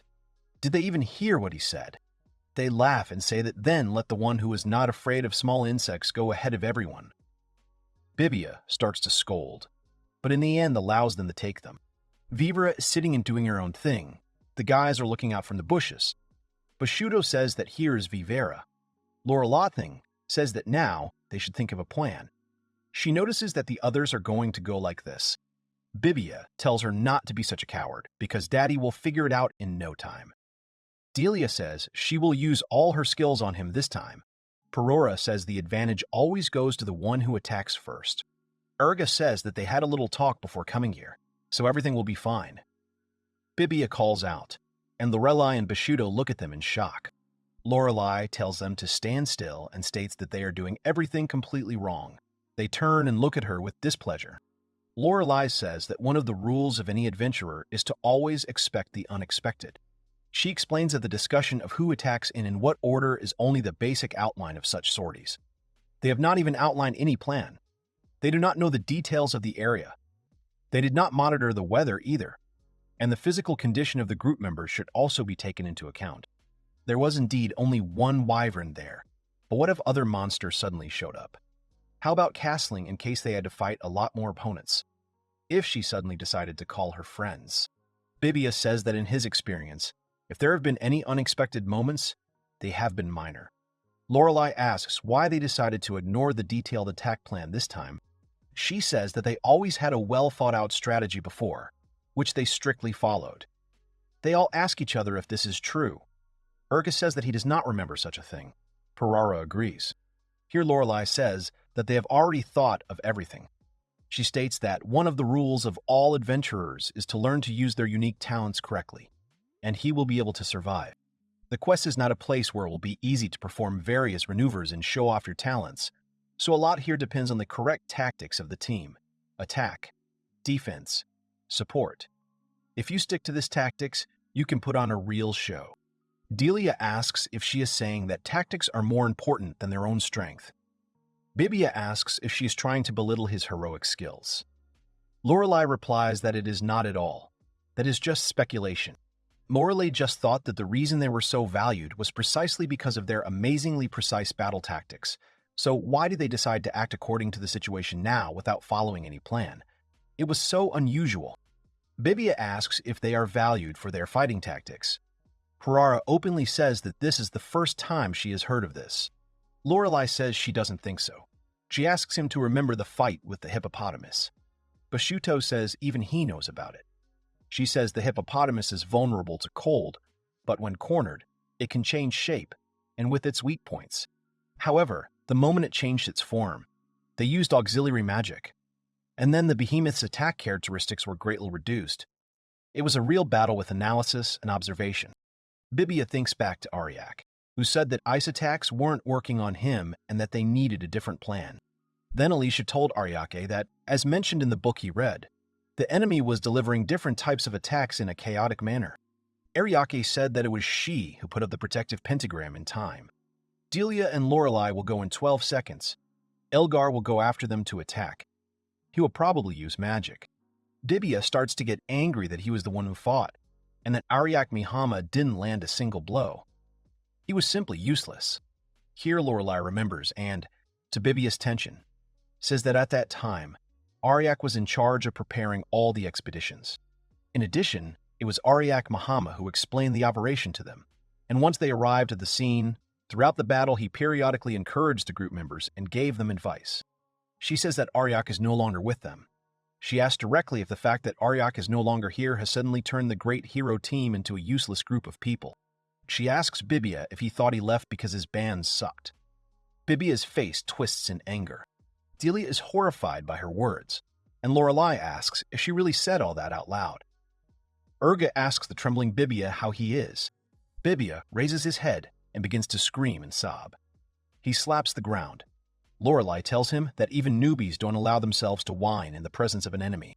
Delia asks Lorelei to stop it already. He can't stand on his feet anymore. Urga tells Bibia to forget about her and that he did well. Here only Parara laughs out loud because he burst into tears because some girl dragged him through the mud, and now the whole group is cheering him on. She tells him what a worthless hero he is, whining in front of everyone, kneeling. He shouldn't have thrown her into the grotto, so he got what he deserved. He cries even harder.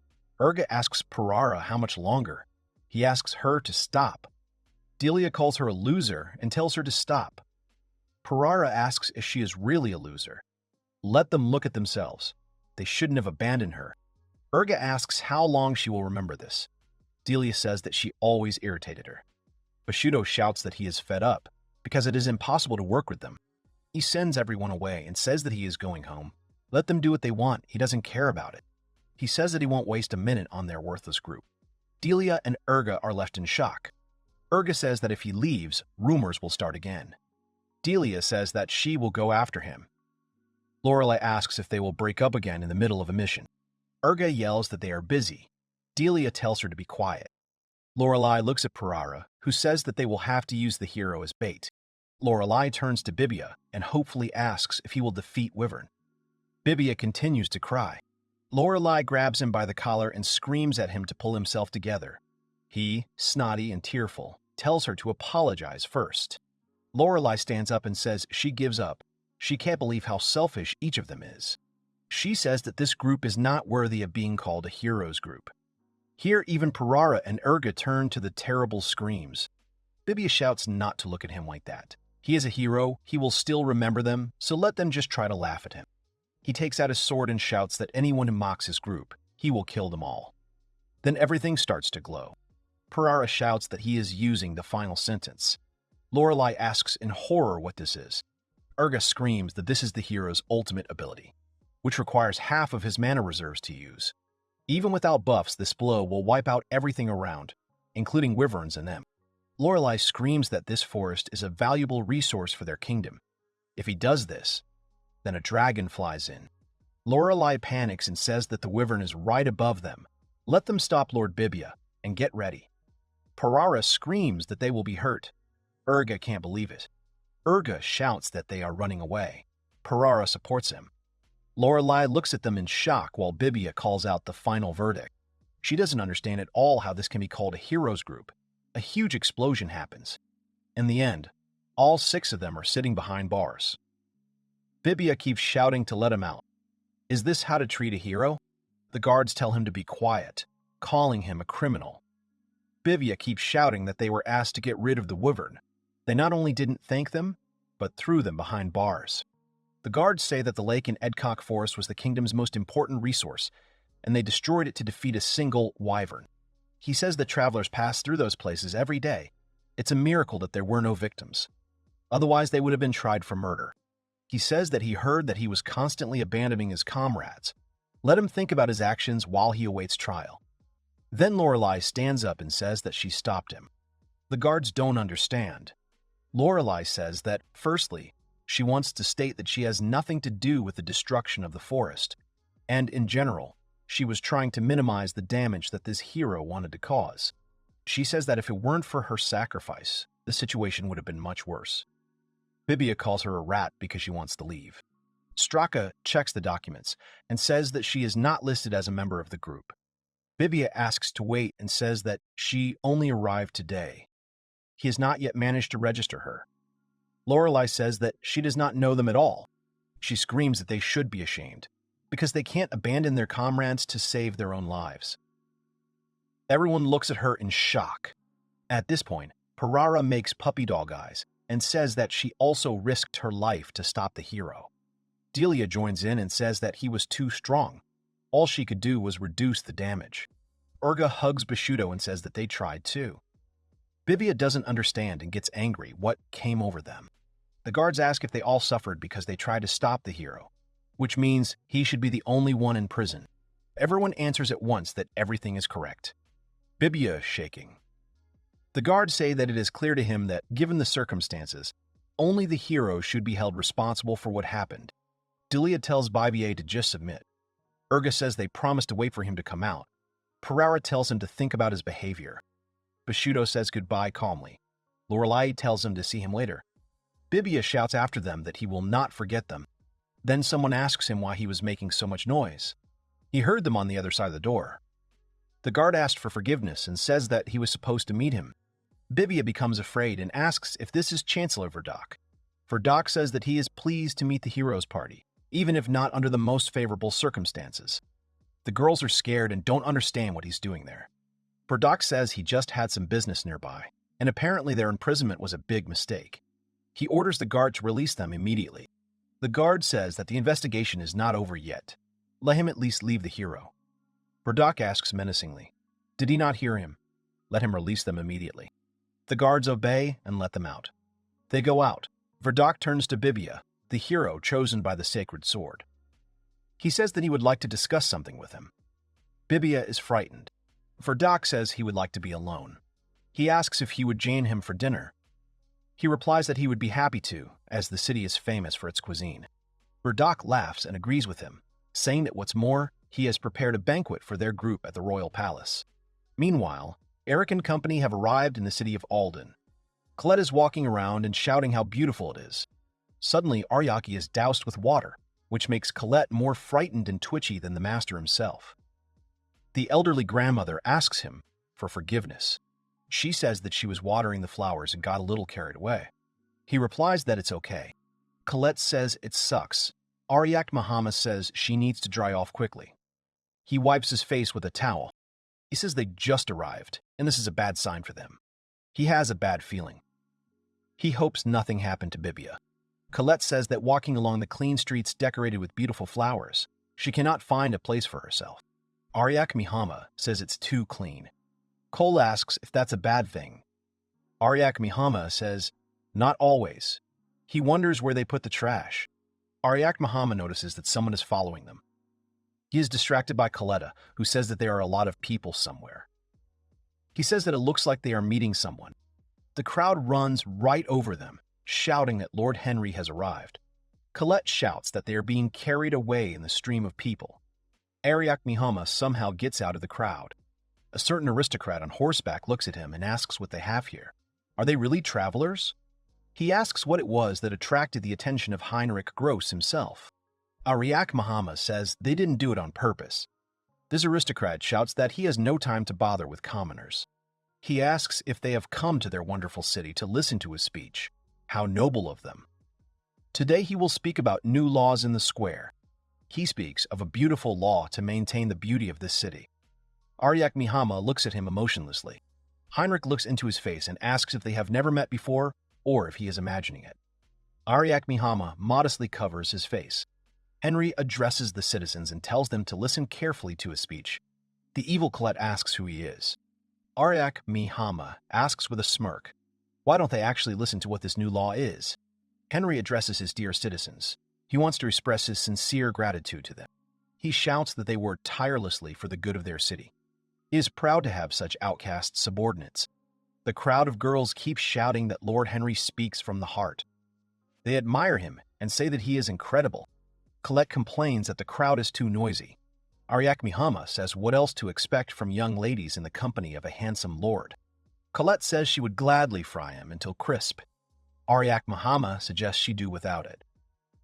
Colette says she would never lay eyes on some lord when she has a master by her side. Ariak Mihama doesn't hear and says that he seems to be done with the warm-up. Heinrich shouts that their wonderful city is under threat. Tax evaders who prevent the state from properly caring for them. He shouts that the most dangerous of them are the beastmen. With their inhuman strength and bestial nature, it costs them nothing to ignore their laws and principles. But let them not be afraid, for he will protect them from all dishonorable deeds. He shouts that they will clean out their slums. He declares persecution of every beastman who does not pay. The crowd shouts that they will not let them do whatever they want. They ask God to bless Lord Henry and save them from the evil ones. Ariak Mihama says that he senses an unhealthy attitude towards beastmen in this city. If he had a cat wife, he would be beside himself with anger. The nobleman says that he would now like to hear objections from the city's inhabitants. The guard announces the first representative from the 6th district. Let her step forward.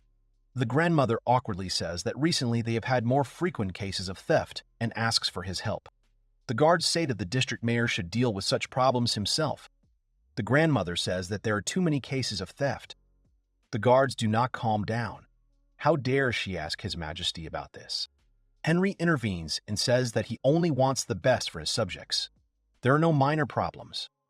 The crowd says that he is so noble and generous. Colette calls him an unfortunate poser. Ariak Mihama says that it seems that he has nothing else to gain the people's trust with except a show. Heinrich turns to the district chief and says that there are many beastmen living in their territory. Isn't it obvious who the thief is? He looks at them with greedy eyes and says that these damned beastmen do whatever they want, so they have to get rid of them. He answers that Sexta is an industrial area. They need their strength for work. Then the aristocrat takes him by the shoulders and asks if he really wants to profit from the labor of criminals. He answers in a panic that no, and that is not what he meant. Henry says that this means they will create a city that will not rely on thieves for labor, by destroying them once and for all. The crowd shouts that he is right. Let them get out of here. The district chief squeezes the aristocrat's hand, agrees with his order, and says that they will get rid of the threat together. Ariak Mihama thinks that even those who disagree with his law are forced to obey. He tells Colette that the situation smells hot. The guard tells the next guildmaster, Alden, to go ahead. The old man obeys and says that the adventurer killer has appeared again. 10 people have already died at his hands this month. The crowd, in horror, begins to make noise and discuss.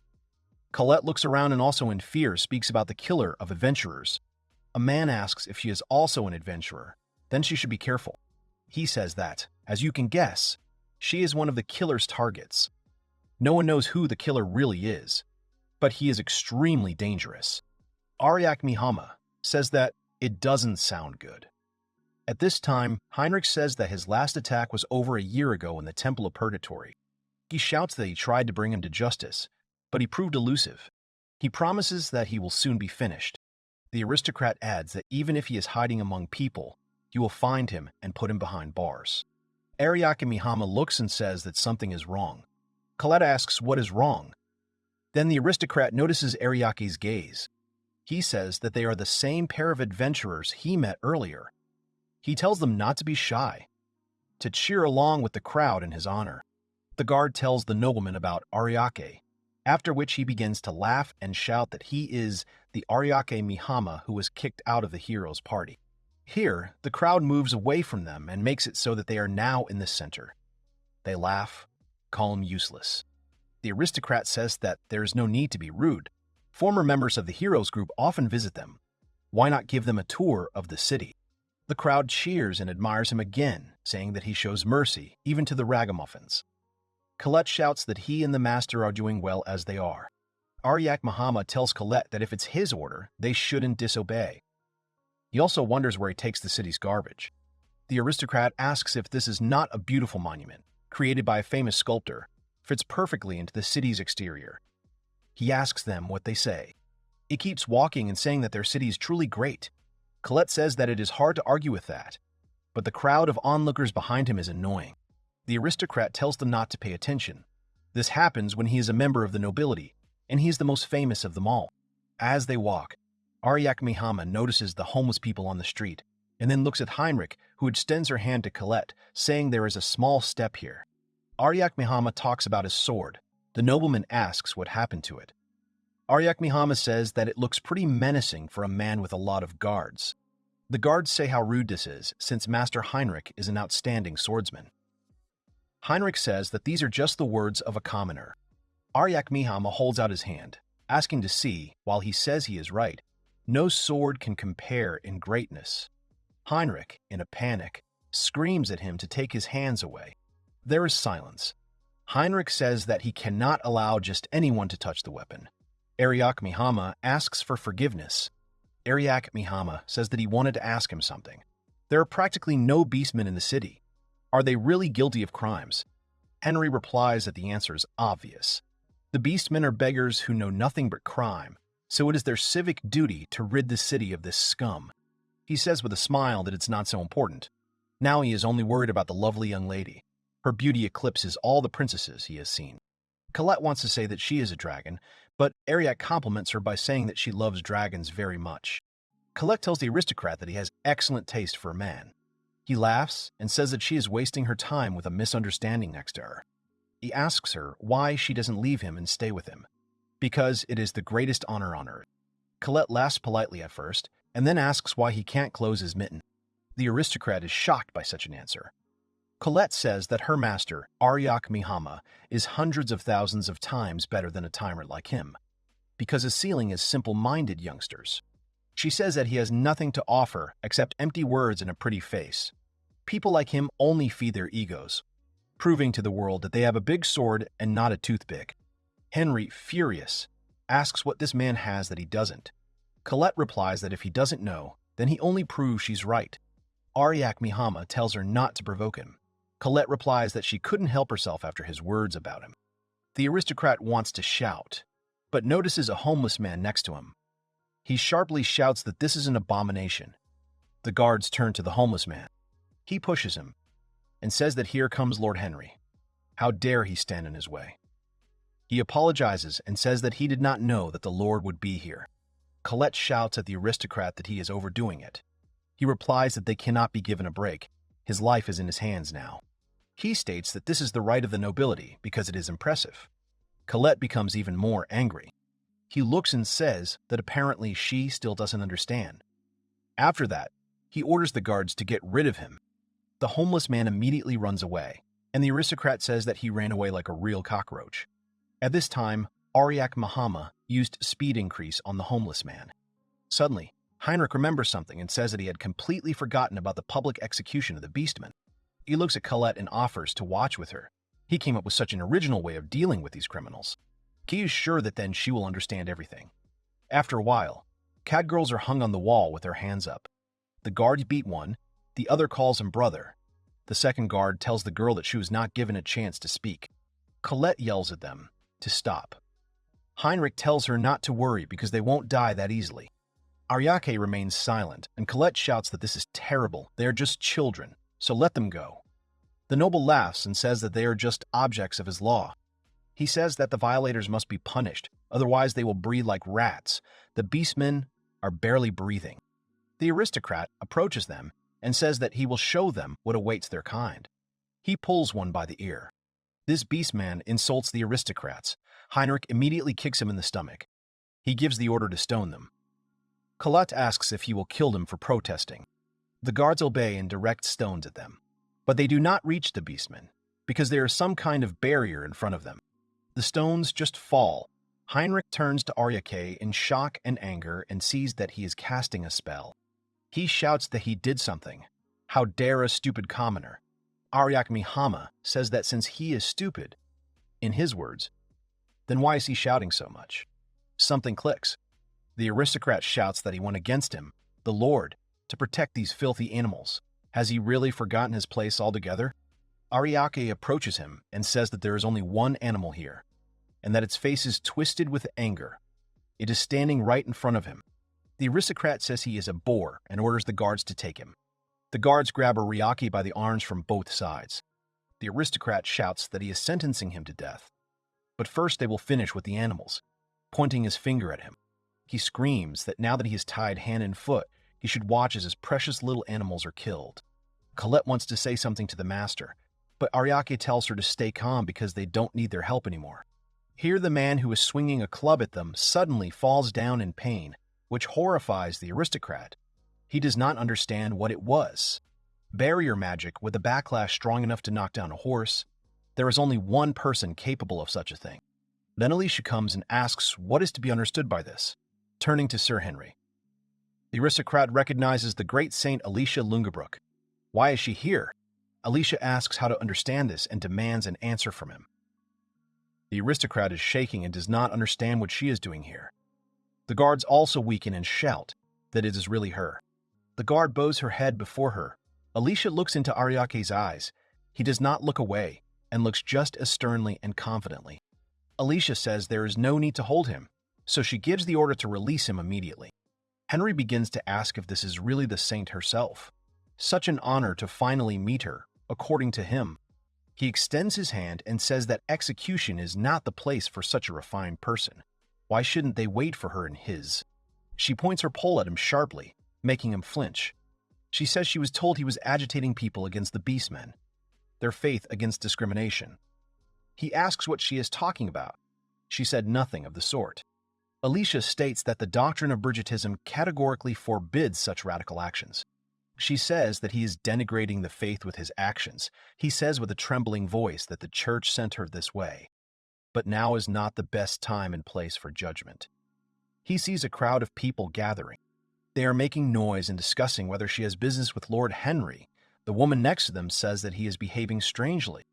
Henry shouts that this is not discrimination. He is punishing criminals this way.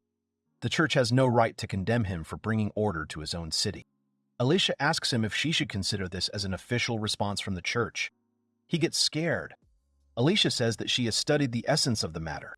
She reports that he increased taxes on the beastmen and persecuted them, and those who opposed his word. She points to the beastmen and says that he punished them far more harshly than was appropriate for their actions. What is that if not discrimination? She would say that it is all pretty obvious. She points to him and says that by the power given to her by the church, she, Saint Alicia, officially announces Lord Henry's abdication from the church. The crowd is shocked. What other renunciation? One asks if he heard wrong. Another shouts that it cannot be. How can this doom Lord Henry? The third confirms, saying that the great matchmaker said so. Colette says that people are not happy with her decision. Ariake says that the local religion is also the main law.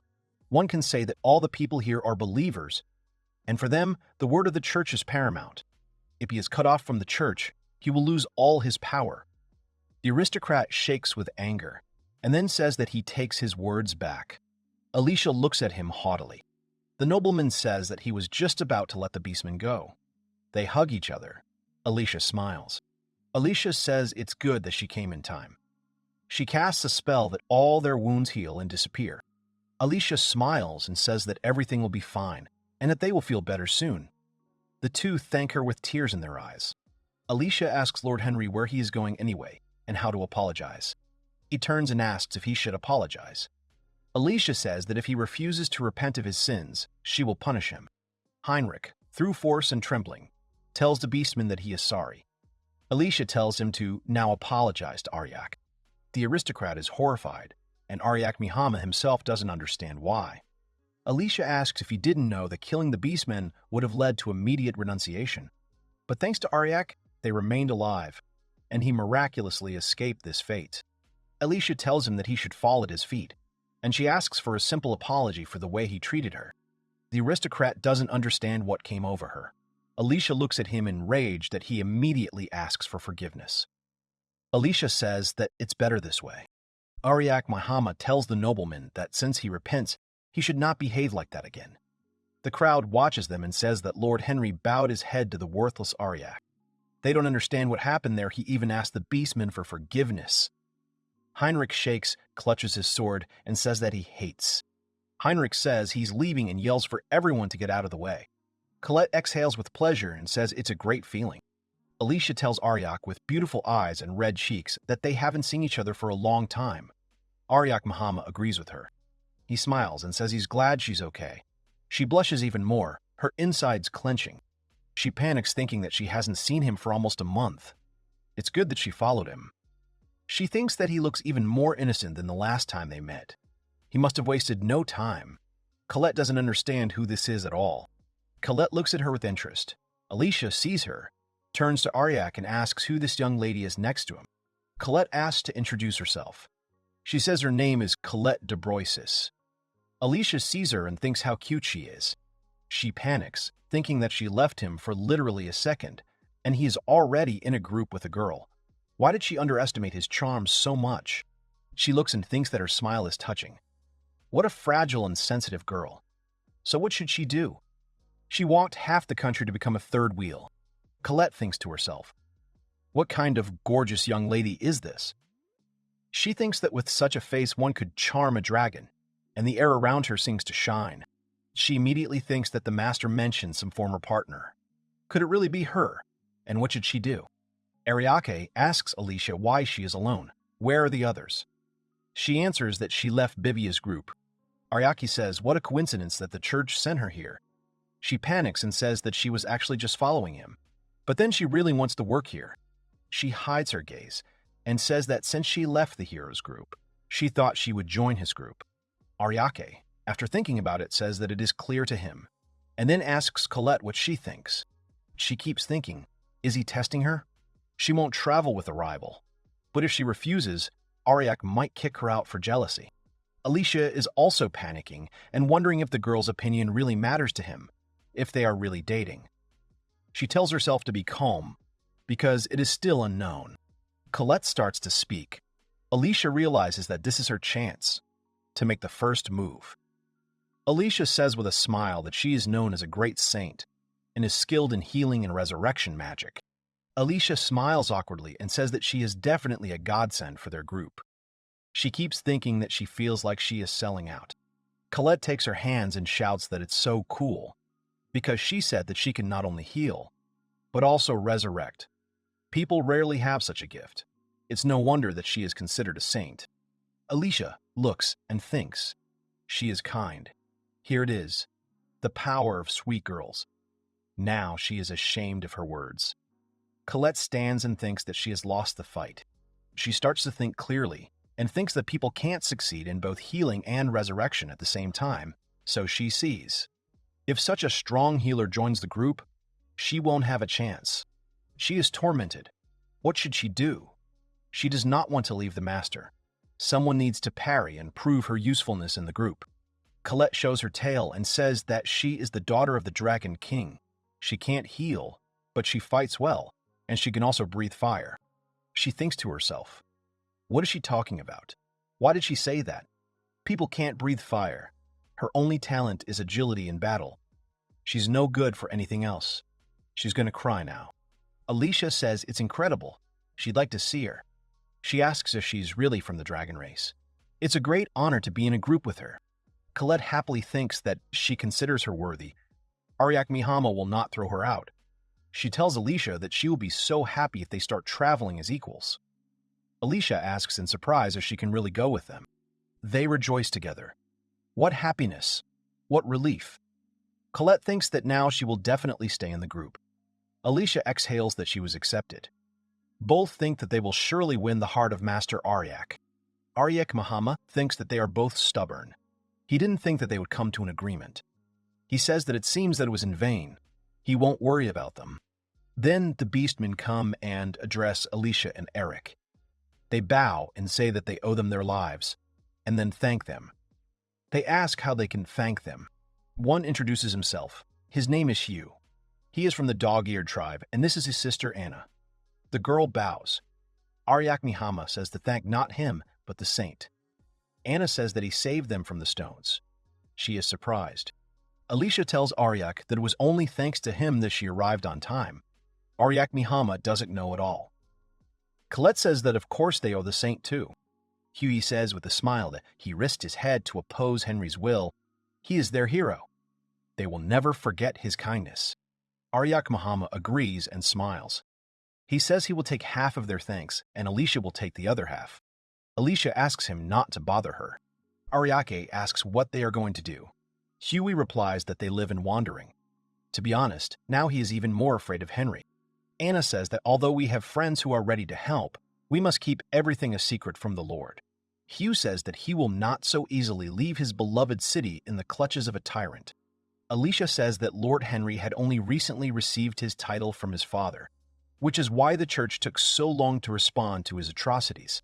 She tells them not to worry, she will personally make sure that punishment catches up with him. Moreover, now she is on the church's radar. Huey asks if he will be ordered not to abuse his power. Anna is happy and says that they can continue traveling. Huey says with a sad smile that the adventurer's killer can't be ignored. But at least Henry's oppression has been lifted. Colette calls it a happy ending. Ariake thinks it's good to know that the city is under the church's care, but the look on Heinrich's face worries him. Ariake also saw his hand on the swords. He turns to Huey and Anna and says that they need to talk. At this time, Henry runs headlong, hitting his head, screaming and cursing Ariake. He keeps on shouting and screaming, who gave him the right to behave like this with him? The Lord. He even stopped the stones. The aristocrat believes that the very existence of beastmen is a sin. What's wrong if he cleanses the world of them? She says that even the great saint has taken his side. He remembers his renunciation and becomes furious. The guards stand at the door and hear all the cries that they will regret it, and that they will all pay. They will hang all their heads over the fireplace. He calms down, breathes heavily, and thinks that the church will watch his every sneeze. He must exterminate this rabble until then. He will show them all. He raises his sword, laughs, and says that it is true. Even if he loses, he has it. The one that they gave him.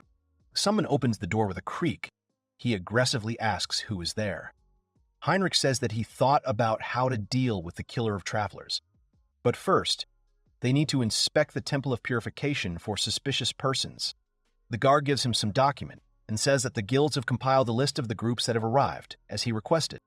He opens the document and smiles slyly, after which he orders the knights to be prepared. They will leave at dawn. He reads the names, Six, Huey, and Anna, and here they are. Caught. Luck is still on his side, in his opinion. At the Temple of Purification, the guard tells Henry that no suspicious persons have been spotted at the entrance to the temple. Henry himself notices Anna and Huey among the crowd, after which they are ordered to go inside. Inside, the beastmen are talking about whether it is safe to stay here. There is a maniac operating in the area after all. Another one says that, of course, because of him, the prices for prey have skyrocketed. One tells the other not to worry so much about the city Laneda. The second suggests finishing it quickly. Then the maniac stabs the first one with his sword. He thrusts the sword deeper and asks what it's like to die from an urban legend. The other one screams that he's not a monster, he's a traveler killer. He plunges his sword into the second's leg and says that no one will help him. His people will take care of it. No one will dare to interrupt them. Key hits the maniac, who takes off his hood, and then is horrified. It is Henry who kills and says that he saw his face. Now he definitely won't live. He finally kills the beastman and laughs out loud, getting great pleasure from it. He calls him trash and shouts that everything is true. He is the killer. Let him rejoice. The death of even such a beastman is not in vain, for with each kill his sword becomes stronger. He screams that he will kill hundreds, no thousands more to become stronger. This was a good warm-up. And now the main course. He needs to kill the twins. At this time, Huey and Anna are walking through the temple. The girl says that today is kind of creepy. Huey tells her to take a break. Huey tells her to take a break, and he will scout the way. Henry stands behind the wall and thinks that here is his chance to get rid of the little one, while her brother is gone. Henry quietly leaves and plans to kill his brother in front of her lifeless body. No one dares to make a fool of him. He swings his sword and shouts that this is their punishment, to make his sword drunk. Anna turns around in fear. At this time, her brother appears from behind and shouts to take his hands off his sister, after which he punches him in the face. Henry falls down with a bloody nose. He reclenches his fist and says that he finally crawled out. Henry asks if he really sneaked up on him. Colette takes off her hat with ear flaps and says that it was actually her in disguise, so it's no wonder he didn't notice Anne behind him. Ariake comes out and says that it went surprisingly smoothly. He was worried for nothing. Alicia says that Colette is great. She's cute, even in disguise. Henry is horrified and asks if he now understands how badly he screwed. Huey tells him to give up because Lord Ariak Mihama can see right through him. Ariak Mihama says that he mentioned the maniac yesterday, that he promises that they will detain him even if he hides among the adventurers.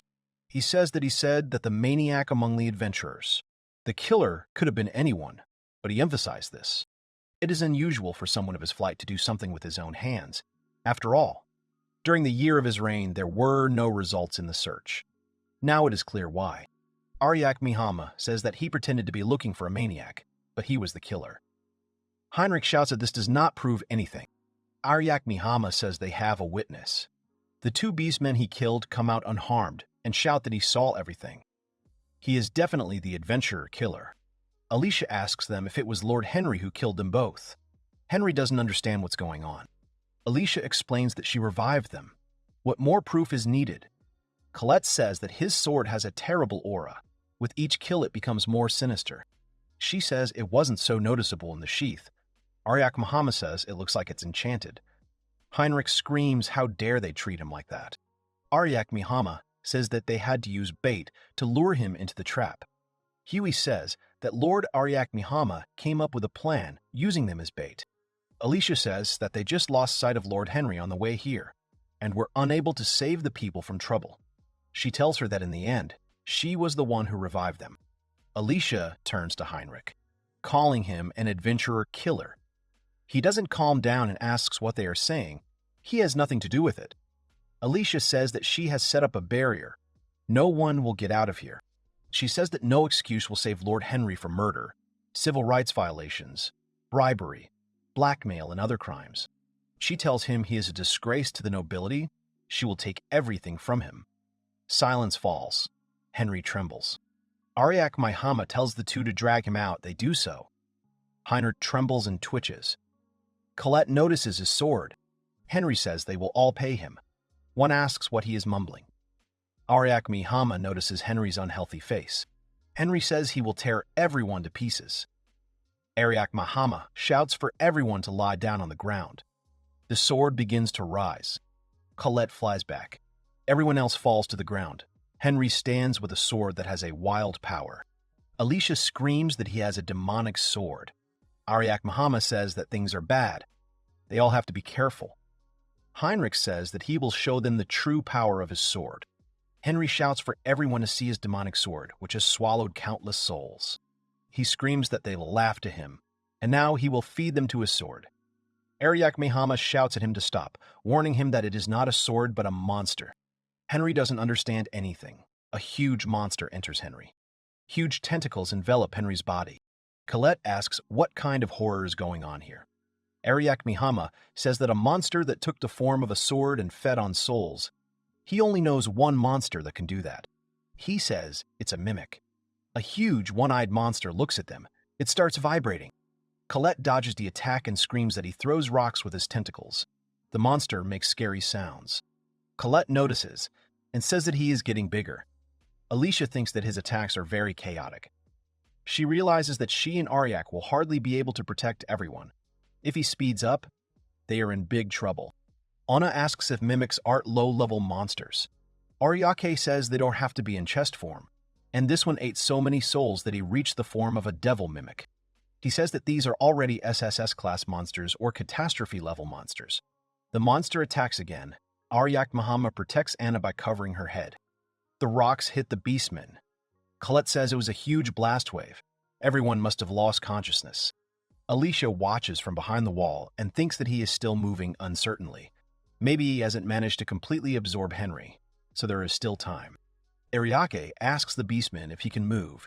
He says he can and thanks Ariake for protecting him. Huey says they should run while they still can. Good thing they haven't gone too deep. Ariake agrees and tells him to leave. He tells Alicia and Colette to prepare for battle. Huey is surprised and asks if they really want to hold him off with just the three of them. Ariake laughs and says that they won't just hold him off. They will defeat him. He will support his group. Alicia says that with Ariak's power, they will not lose. Colette agrees and says that it is so. She will show what a Dragonborn is capable of. Ariake says not to go too far apart, otherwise they won't get their buff. Colette says that she's not going to leave him. Alicia joins in. Anna looks and says she will help the others leave. She averts her gaze and says she can't do more than that, especially against that thing. Ariake places a hand on her shoulder and says that she was able to instantly assess the situation, which puts her head above most adventurers. He says he will revive the others, so he is counting on them. Ariake increases psychic power. Anna's arms and chest are bandaged. Alicia sees and says that there is no more hiding. Colette says that it looks like the monster has digested. The beastmen leave and wish them luck. The monster continues to laugh, and Heinrich's voice can be heard inside it, shouting to Ariake that he will kill him. A strong wind from the monster begins. Ariake tells them to stay in a group. The buffs will wear off if they go too far. They respond that they understand.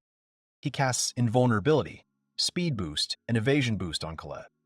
He tells her that the spells are powerful but short-lived, so she shouldn't overdo it. She hit him and immediately retreated. Colette says she doesn't understand anything, but listens to him. He tells Alicia that the buffs on Colette will last for 45 seconds. After that, he should throw a barrier on her. She says that she understands, so in 44 seconds there will be a barrier. Colette flies straight to the monster with a fist, hits him from below, and smugly asks how he is. Does it hurt? Now let him take his leave. Then the monster suddenly tries to grab her with its mouth, but she quickly bows away. She asks if it has grown a mouth where it was hit. She says that punches make this monster stronger. Alicia says that it doesn't sound fair. Ariak tells Colette to keep up the pace. Colette obeys and continues to attack. Ariak says that maybe this mouth will disappear in time. Alicia asks if he means that it will heal. Ariak Mihama says that they will watch. Colette continues to attack and yells at the monster to close its mouth. Ariak tells her to remember that it's just a mimic. Colette keeps dodging the monster and says that it can't reach her.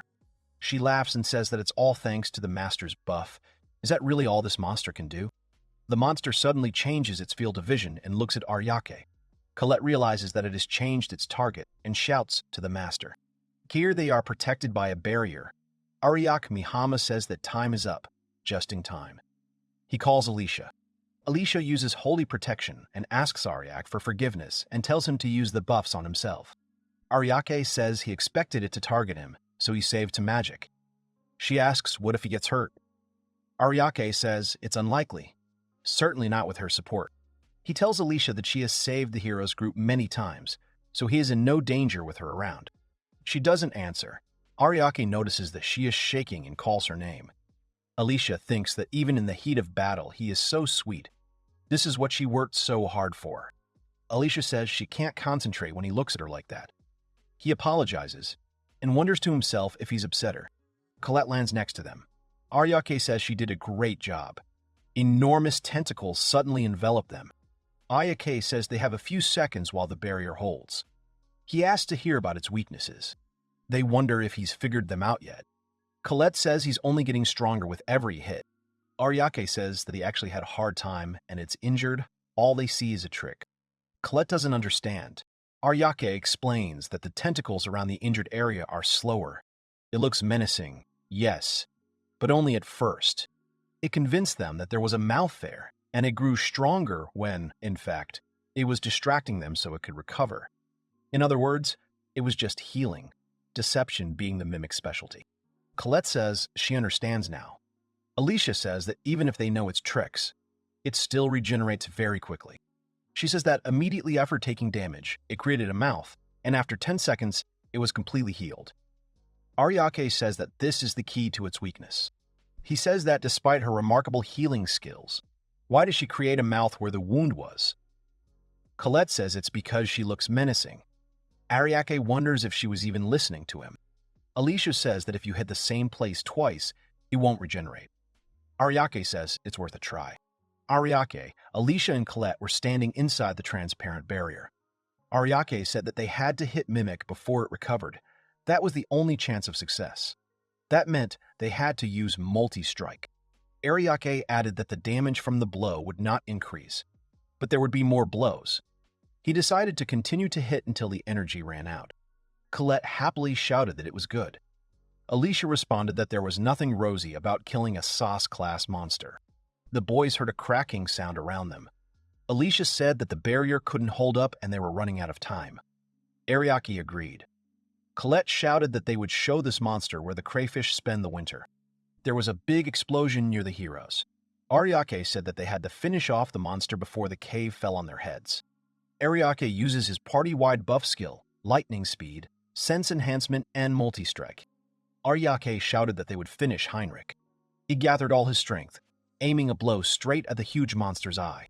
Colette hit the monster with all her might, so much so that holes appeared on the thick tentacles from the impact. Alicia also used all her strength to strike the monster, cutting off its tentacles. The giant tentacle fell to the ground. Colette screamed that it had fallen off. Alicia decided that the multi-hit was indeed overpowering his regeneration. Ariak Mihama was right. Ariak also took aim to hit the monster as hard as he could. He swung and aimed straight at its eye. Ariak said that the lightning speed makes them fast, and the enhanced senses allow them to dodge attacks. He called the monster a real damage sponge, and added that he would see how much it could take. Colette continued to strike the monster with all her might. Ariak and Alicia surrounded it and struck each tentacle. There were blows all around. Ariak shouted that time was running out, Alicia confidently corrected him, adding that it was Heinrich's time. Ariake struck the monster right in the eye. Pieces of tentacles flew around. Alicia didn't understand what was happening. Ariake said that the monster couldn't hold its tentacles. Colette shouted that there was still a little bit left. The monster began to crumble from the blows and began to move away from the heroes. The girls shouted that the monster was leaving, but they almost finished him off.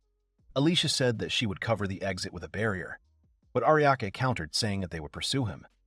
Alicia, amazed, tried to stop Ariake. The monster flew out of the cave, trying to escape the fight, but fell, catching the remains of its tentacles on the pillars outside the cave. Almost nothing remained of it except for a huge eye. Ariake approached the lying monster. He chuckled at the fact that the monster wanted people at the entrance and to be healed. Alas, all the adventurers left. The hero stood looking at the prostrate monster. Ariake said that the monster should thank the beastmen it had oppressed. The monster flew up, holding onto the pillars. Alicia began to worry that the monster could now easily escape. Ariake told her not to worry. He wanted the monster to come out. The boy turned to Colette and asked if she was ready. She said that she was always ready. Finally, she could fight to the fullest. Ariake thrust his hand forward, shouting that this was the winning gambit. He told Colette to fry it all. A huge dragon appeared. The dragon rose above the heroes, straightening its neck. Alicia watched, mesmerized, admiring its beauty. The dragon, releasing tongues of flame from his mouth, said that he and his knight Ariak Mihama would give Henry and Mimic what they deserved. The dragon flew high into the air and released a huge stream of flame directly at the monster. The monster disappeared under such pressure. The beastmen began to disperse, seeing a large beam of fire in the sky far from them. Alicia closed her eyes from the fire. When everything died down, a huge funnel formed on the ground next to the cave. Ariake sighed. Colette immediately fell into his arms. She cried out happily, telling the hero that he knew how to exert himself as always. She added that it was very hot, but it felt so good. Alicia shouted that this was now Colette's true form. Colette told her that it was very cool. Alicia said it was amazing, looking at Colette in admiration. She was touched by how divine Colette was. Ariake grumbled that he would have to work hard to turn himself into something as beautiful and strong as Colette, asking Alicia what was causing her depression. The hero stood in front of a huge funnel with smoke coming out of it. They had indeed defeated the hellish mimic. The three of them. Alicia fell to her knees. She said she felt tired from all the skills she had. Colette happily responded to the girls' words that they must have had such an amazing fight. Alicia agreed and said that it was all because of Ariake. Ariake replied that it couldn't be. He said that skills only work when there's someone to use them. They won this fight because Alicia and Colette were here. The girls looked at Ariake with gratitude and admiration. Colette laughed sheepishly at his words. Alicia said that the feud between the townspeople and the beastmen was still a problem. But for now, the adventurer killer was no longer a threat. Ariake says that the adventurer is a murderer. This magic sword is probably the source of all this, but he doesn't think that Heinrich prepared it himself.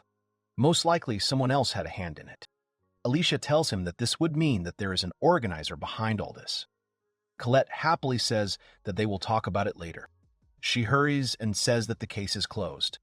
She points to the sky, smiles, and suggests that we rejoice now. Ariake looks at her in surprise.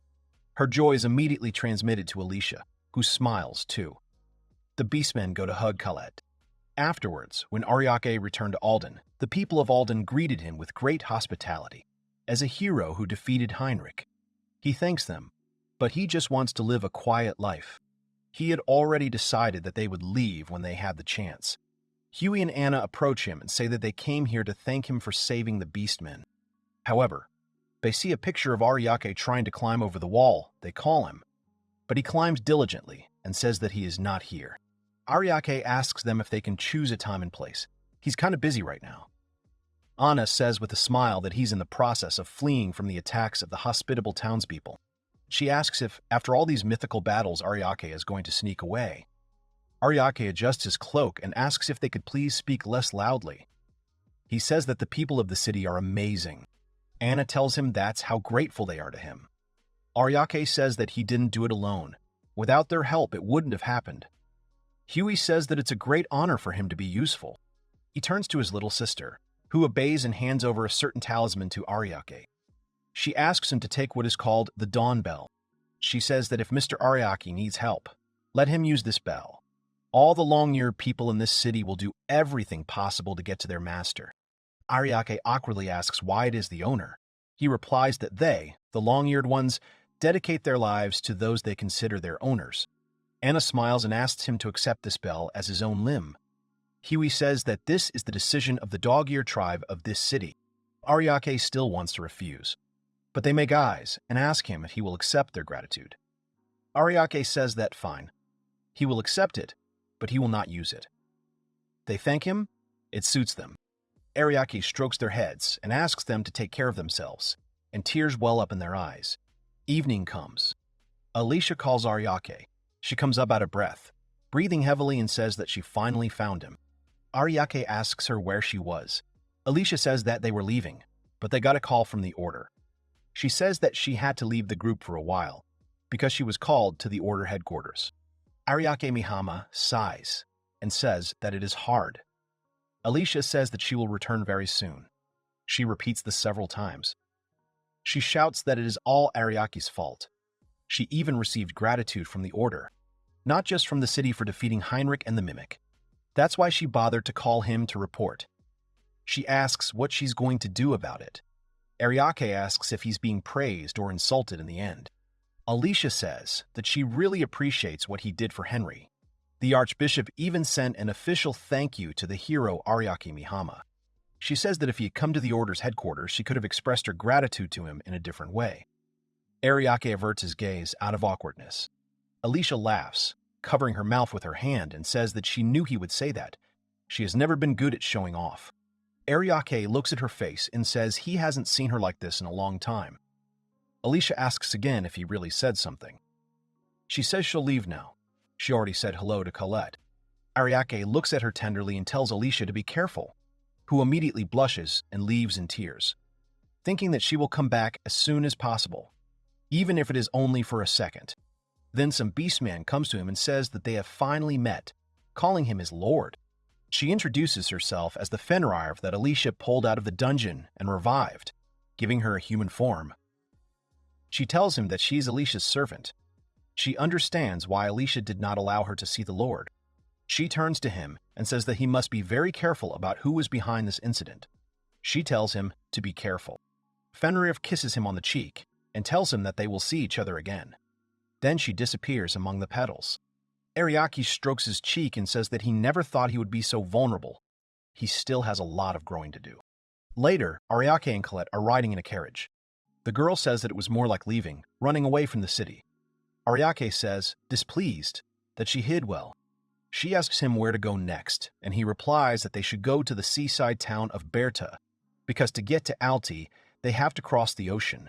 Colette happily talks about the sea and that she is looking forward to it. At this time, Ariake remembers what Fenrir and the others said. He keeps thinking that there was definitely someone standing behind Heinrich, but he couldn't find any traces. A sense of presence, but an invisible feeling of nausea. He feels this discomfort not only this time. He lists all the events in his head: the withering of the elven forest, one incident in the city of healers in the devil's forest. The balance between the scale of the incident and the parties and reasons that caused it is not quite right. He says that more than that, what he felt when he saved Colette, he says out loud that it's disgusting. He understands that someone is trying to scatter the darkness. Having overthrown their overlord Henry in the city of Alden, Ariake and his friends continued on their way to the seaside city of Bertha to cross the sea. Colette turns to his master and asks if he has heard of the heroes. Ariake says that he did not think that they had confiscated the sacred sword. He says he was surprised when Alicia told him that. Colette says a hero without a sword is like a dish without meat. Ariake is outraged by what kind of analogy that is. He says that some unforeseen circumstances must have arisen, so he told them not to be careless in their preparations. He told her to be ready, so she must have had a stomachache or something. Colette says he's in his usual parenting mode. Colette sees something and tells the master that there is someone here. He asks if it is a royal guard. Someone in knight's costume says that they were expected. He must be the great sage Ariake. Another knight hands over a scroll and says that he has come to deliver an imperial decree from the king of Granheim. They are surprised by the imperial decree. The knight says that the great sage Ariak Mihama must have an imperial duel with the brave Bibia. He announces that the venue is the seaside town of Berta, and the time is exactly 1 month from now. Ariake listens calmly. Colette asks loudly if this is a preliminary match. Ariake says that, in short, they want them to fight in front of the royal family and the people. Colette asks why the master is called to such events. He answers that it is usually done to show the people the military power of the country. He thinks that everyone can guess why it happened. Colette says it doesn't matter to him, so he shouldn't pay attention. The knights awkwardly say they have no right to ignore the king's decree. Colette asks what power the king's command has over the people. He tells them to get out of the way, calling them the sons of men. Ariake says he would like to see how Bibia and the others have grown. Colette tells him he is a good man. Ariake is sure that they made many mistakes when they left the nest and went through life on their own, and he will teach them to fight. It is food for their growth and survival. That is what parental love is. Colette says that he is not a parent. Colette tells the knight that he is grateful for the extent of her master's capabilities. He awkwardly does not know what to answer. Ariake tells him to tell the king that Ariake has accepted their offer of a preliminary duel. At the Waldorf residence in the capital of the Kingdom of Granheim, Bibia raises a glass and expresses dissatisfaction with the preliminary duel. Waldorf sits across from him and asks if he would agree to this. Bibia laughs nervously, then tells him to think about what a difficult task they are about to impose on them, even with such hospitality. He says that this little fish isn't even worth fighting, of course he'll win. Delia is sitting on a chair in the background and says that she doesn't even have to worry about Bibia. Walder turns to her. She talks about her punch while the maids wash her feet. Elga says that Ariake is too soft. He lacks muscles. Delia asks him to train his muscles elsewhere. Parara sits, eats, and says that she would like to beat him up again. They must show them who is the best. Lorelei and Bishuto sit to the side. She asks if they can really talk about this for so long. Everyone turns to her, displeased. She says that she heard that Ariake organized a large group of adventurers in Medicine City and saved it from the monsters of the Demon Forest. If they are going to fight such a person, they should be more prepared. Bibia addresses her and says that she is a naive girl. That is why she was deceived by such rumors. They say that the city of Medzin is under the protection of the Knights of the Kingdom. Bibia turns to Vizier Valdark, who says that the royal order cannot afford to fail. So the knights supposedly destroyed the Demon Forest and saved the city. Bibia asks what he means by allegedly. He replies that he cannot say more because he is a man of his word. Parara says that it's stupid. He's a support specialist after all. It's only because the people around him were good. As if Ariake took all the credit for it. Parara says that if they think for a second, they will realize that it is funny. Bibia supports and repeatedly says that she is right. Lorelei says that if the rumors are true, it's not just about support. Bibia tells her to shut up. Don't contradict him. He thinks she's just exaggerating the rumors. There is an awkward silence. Lorelei finally says that she still wants to leave the group. Bushudo immediately supports her and says that he will go with her too. Delia tells them that it is useless. They have received many complaints and claims for damages for destroying Laxmi's hunting grounds. She says that they are somehow protected by the government, because they are a group of heroes. If they lose this title, they will be in huge debt. They will be on the margins. Their life will end. Lorelei says tearfully how they could let this happen. Delia screams that they are on the same side. They can't afford to lose it all now. Bushuto looks on and says it's a nightmare. Perora laughs out loud until she cries and says that it is funny. People's misfortunes amuse her so much. Bibia tells Parara that she is still a woman of bad character. The vizier says seriously that, so to speak, this is preliminary preparation. He says that they are the appointed heroes of the kingdom, and it is about improving their reputation. Unfortunately, their current reputation is somewhat inconsistent with being called heroes. He says that, on the contrary, some call Ariake, who left the group of heroes, the true hero. He asks if they can allow this. He asks if this is not an opportunity. Who is the real hero? He thinks it is a good opportunity to show the public what they are capable of. Delia asks if he means they can redeem themselves. Urga asks if there will be no more stoning or other actions. The vizier says that of course the incident with Laxmi was a mistake. If they mean that he was too strong, then people's perception will change too. Bibia breaks the glass of drink in anger and says that he is against someone like Ariake. He is not interested in a game with an obvious outcome. He says he is a hero, and as a hero, he must always do justice. Is Ariake a hero a lie he told himself? He will try to stop him from being a hero because he is angry that he was exiled. He says these are battles for justice. He will hold Ariake accountable for deceiving him and ruining his reputation. He turns to the vizier and says that he is ready for this duel and that he agrees to these conditions. Bibia adds that the result is obvious. The vizier stands up and wishes them well. He stops abruptly and says that there is one more thing. Bibia asks what else. The vizier tells someone to come to them. The door opens, a nice girl with a sword comes in, greets them, says she is pleased to meet you. Her name is Lakarai. It turns out to be a boy. She bows sharply to Bibia and again says it is a pleasure to meet him. Bibia asks who it is. The vizier says he wants them to take care of him for a while.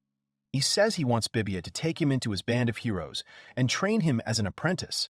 Bibia shouts in rage. Does the old man really want him as his apprentice? He is called Lakaia, a little brat. The boy stands guiltily aside. Bibia says with displeasure that if it were a girl, he would be with her, but with him. Lakarai lowers his eyes. Bibia shouts that he is a hero, a man. He cannot be a nanny. Let someone else do it. The vizier says that this will not do. It is too much to demand from someone else. The vizier introduces Bibia to the boy, calling him a hero, the owner of the sacred spear of Brunok. He also adds that he is the owner of the holy sword. Bibia is the one this vizier trusts.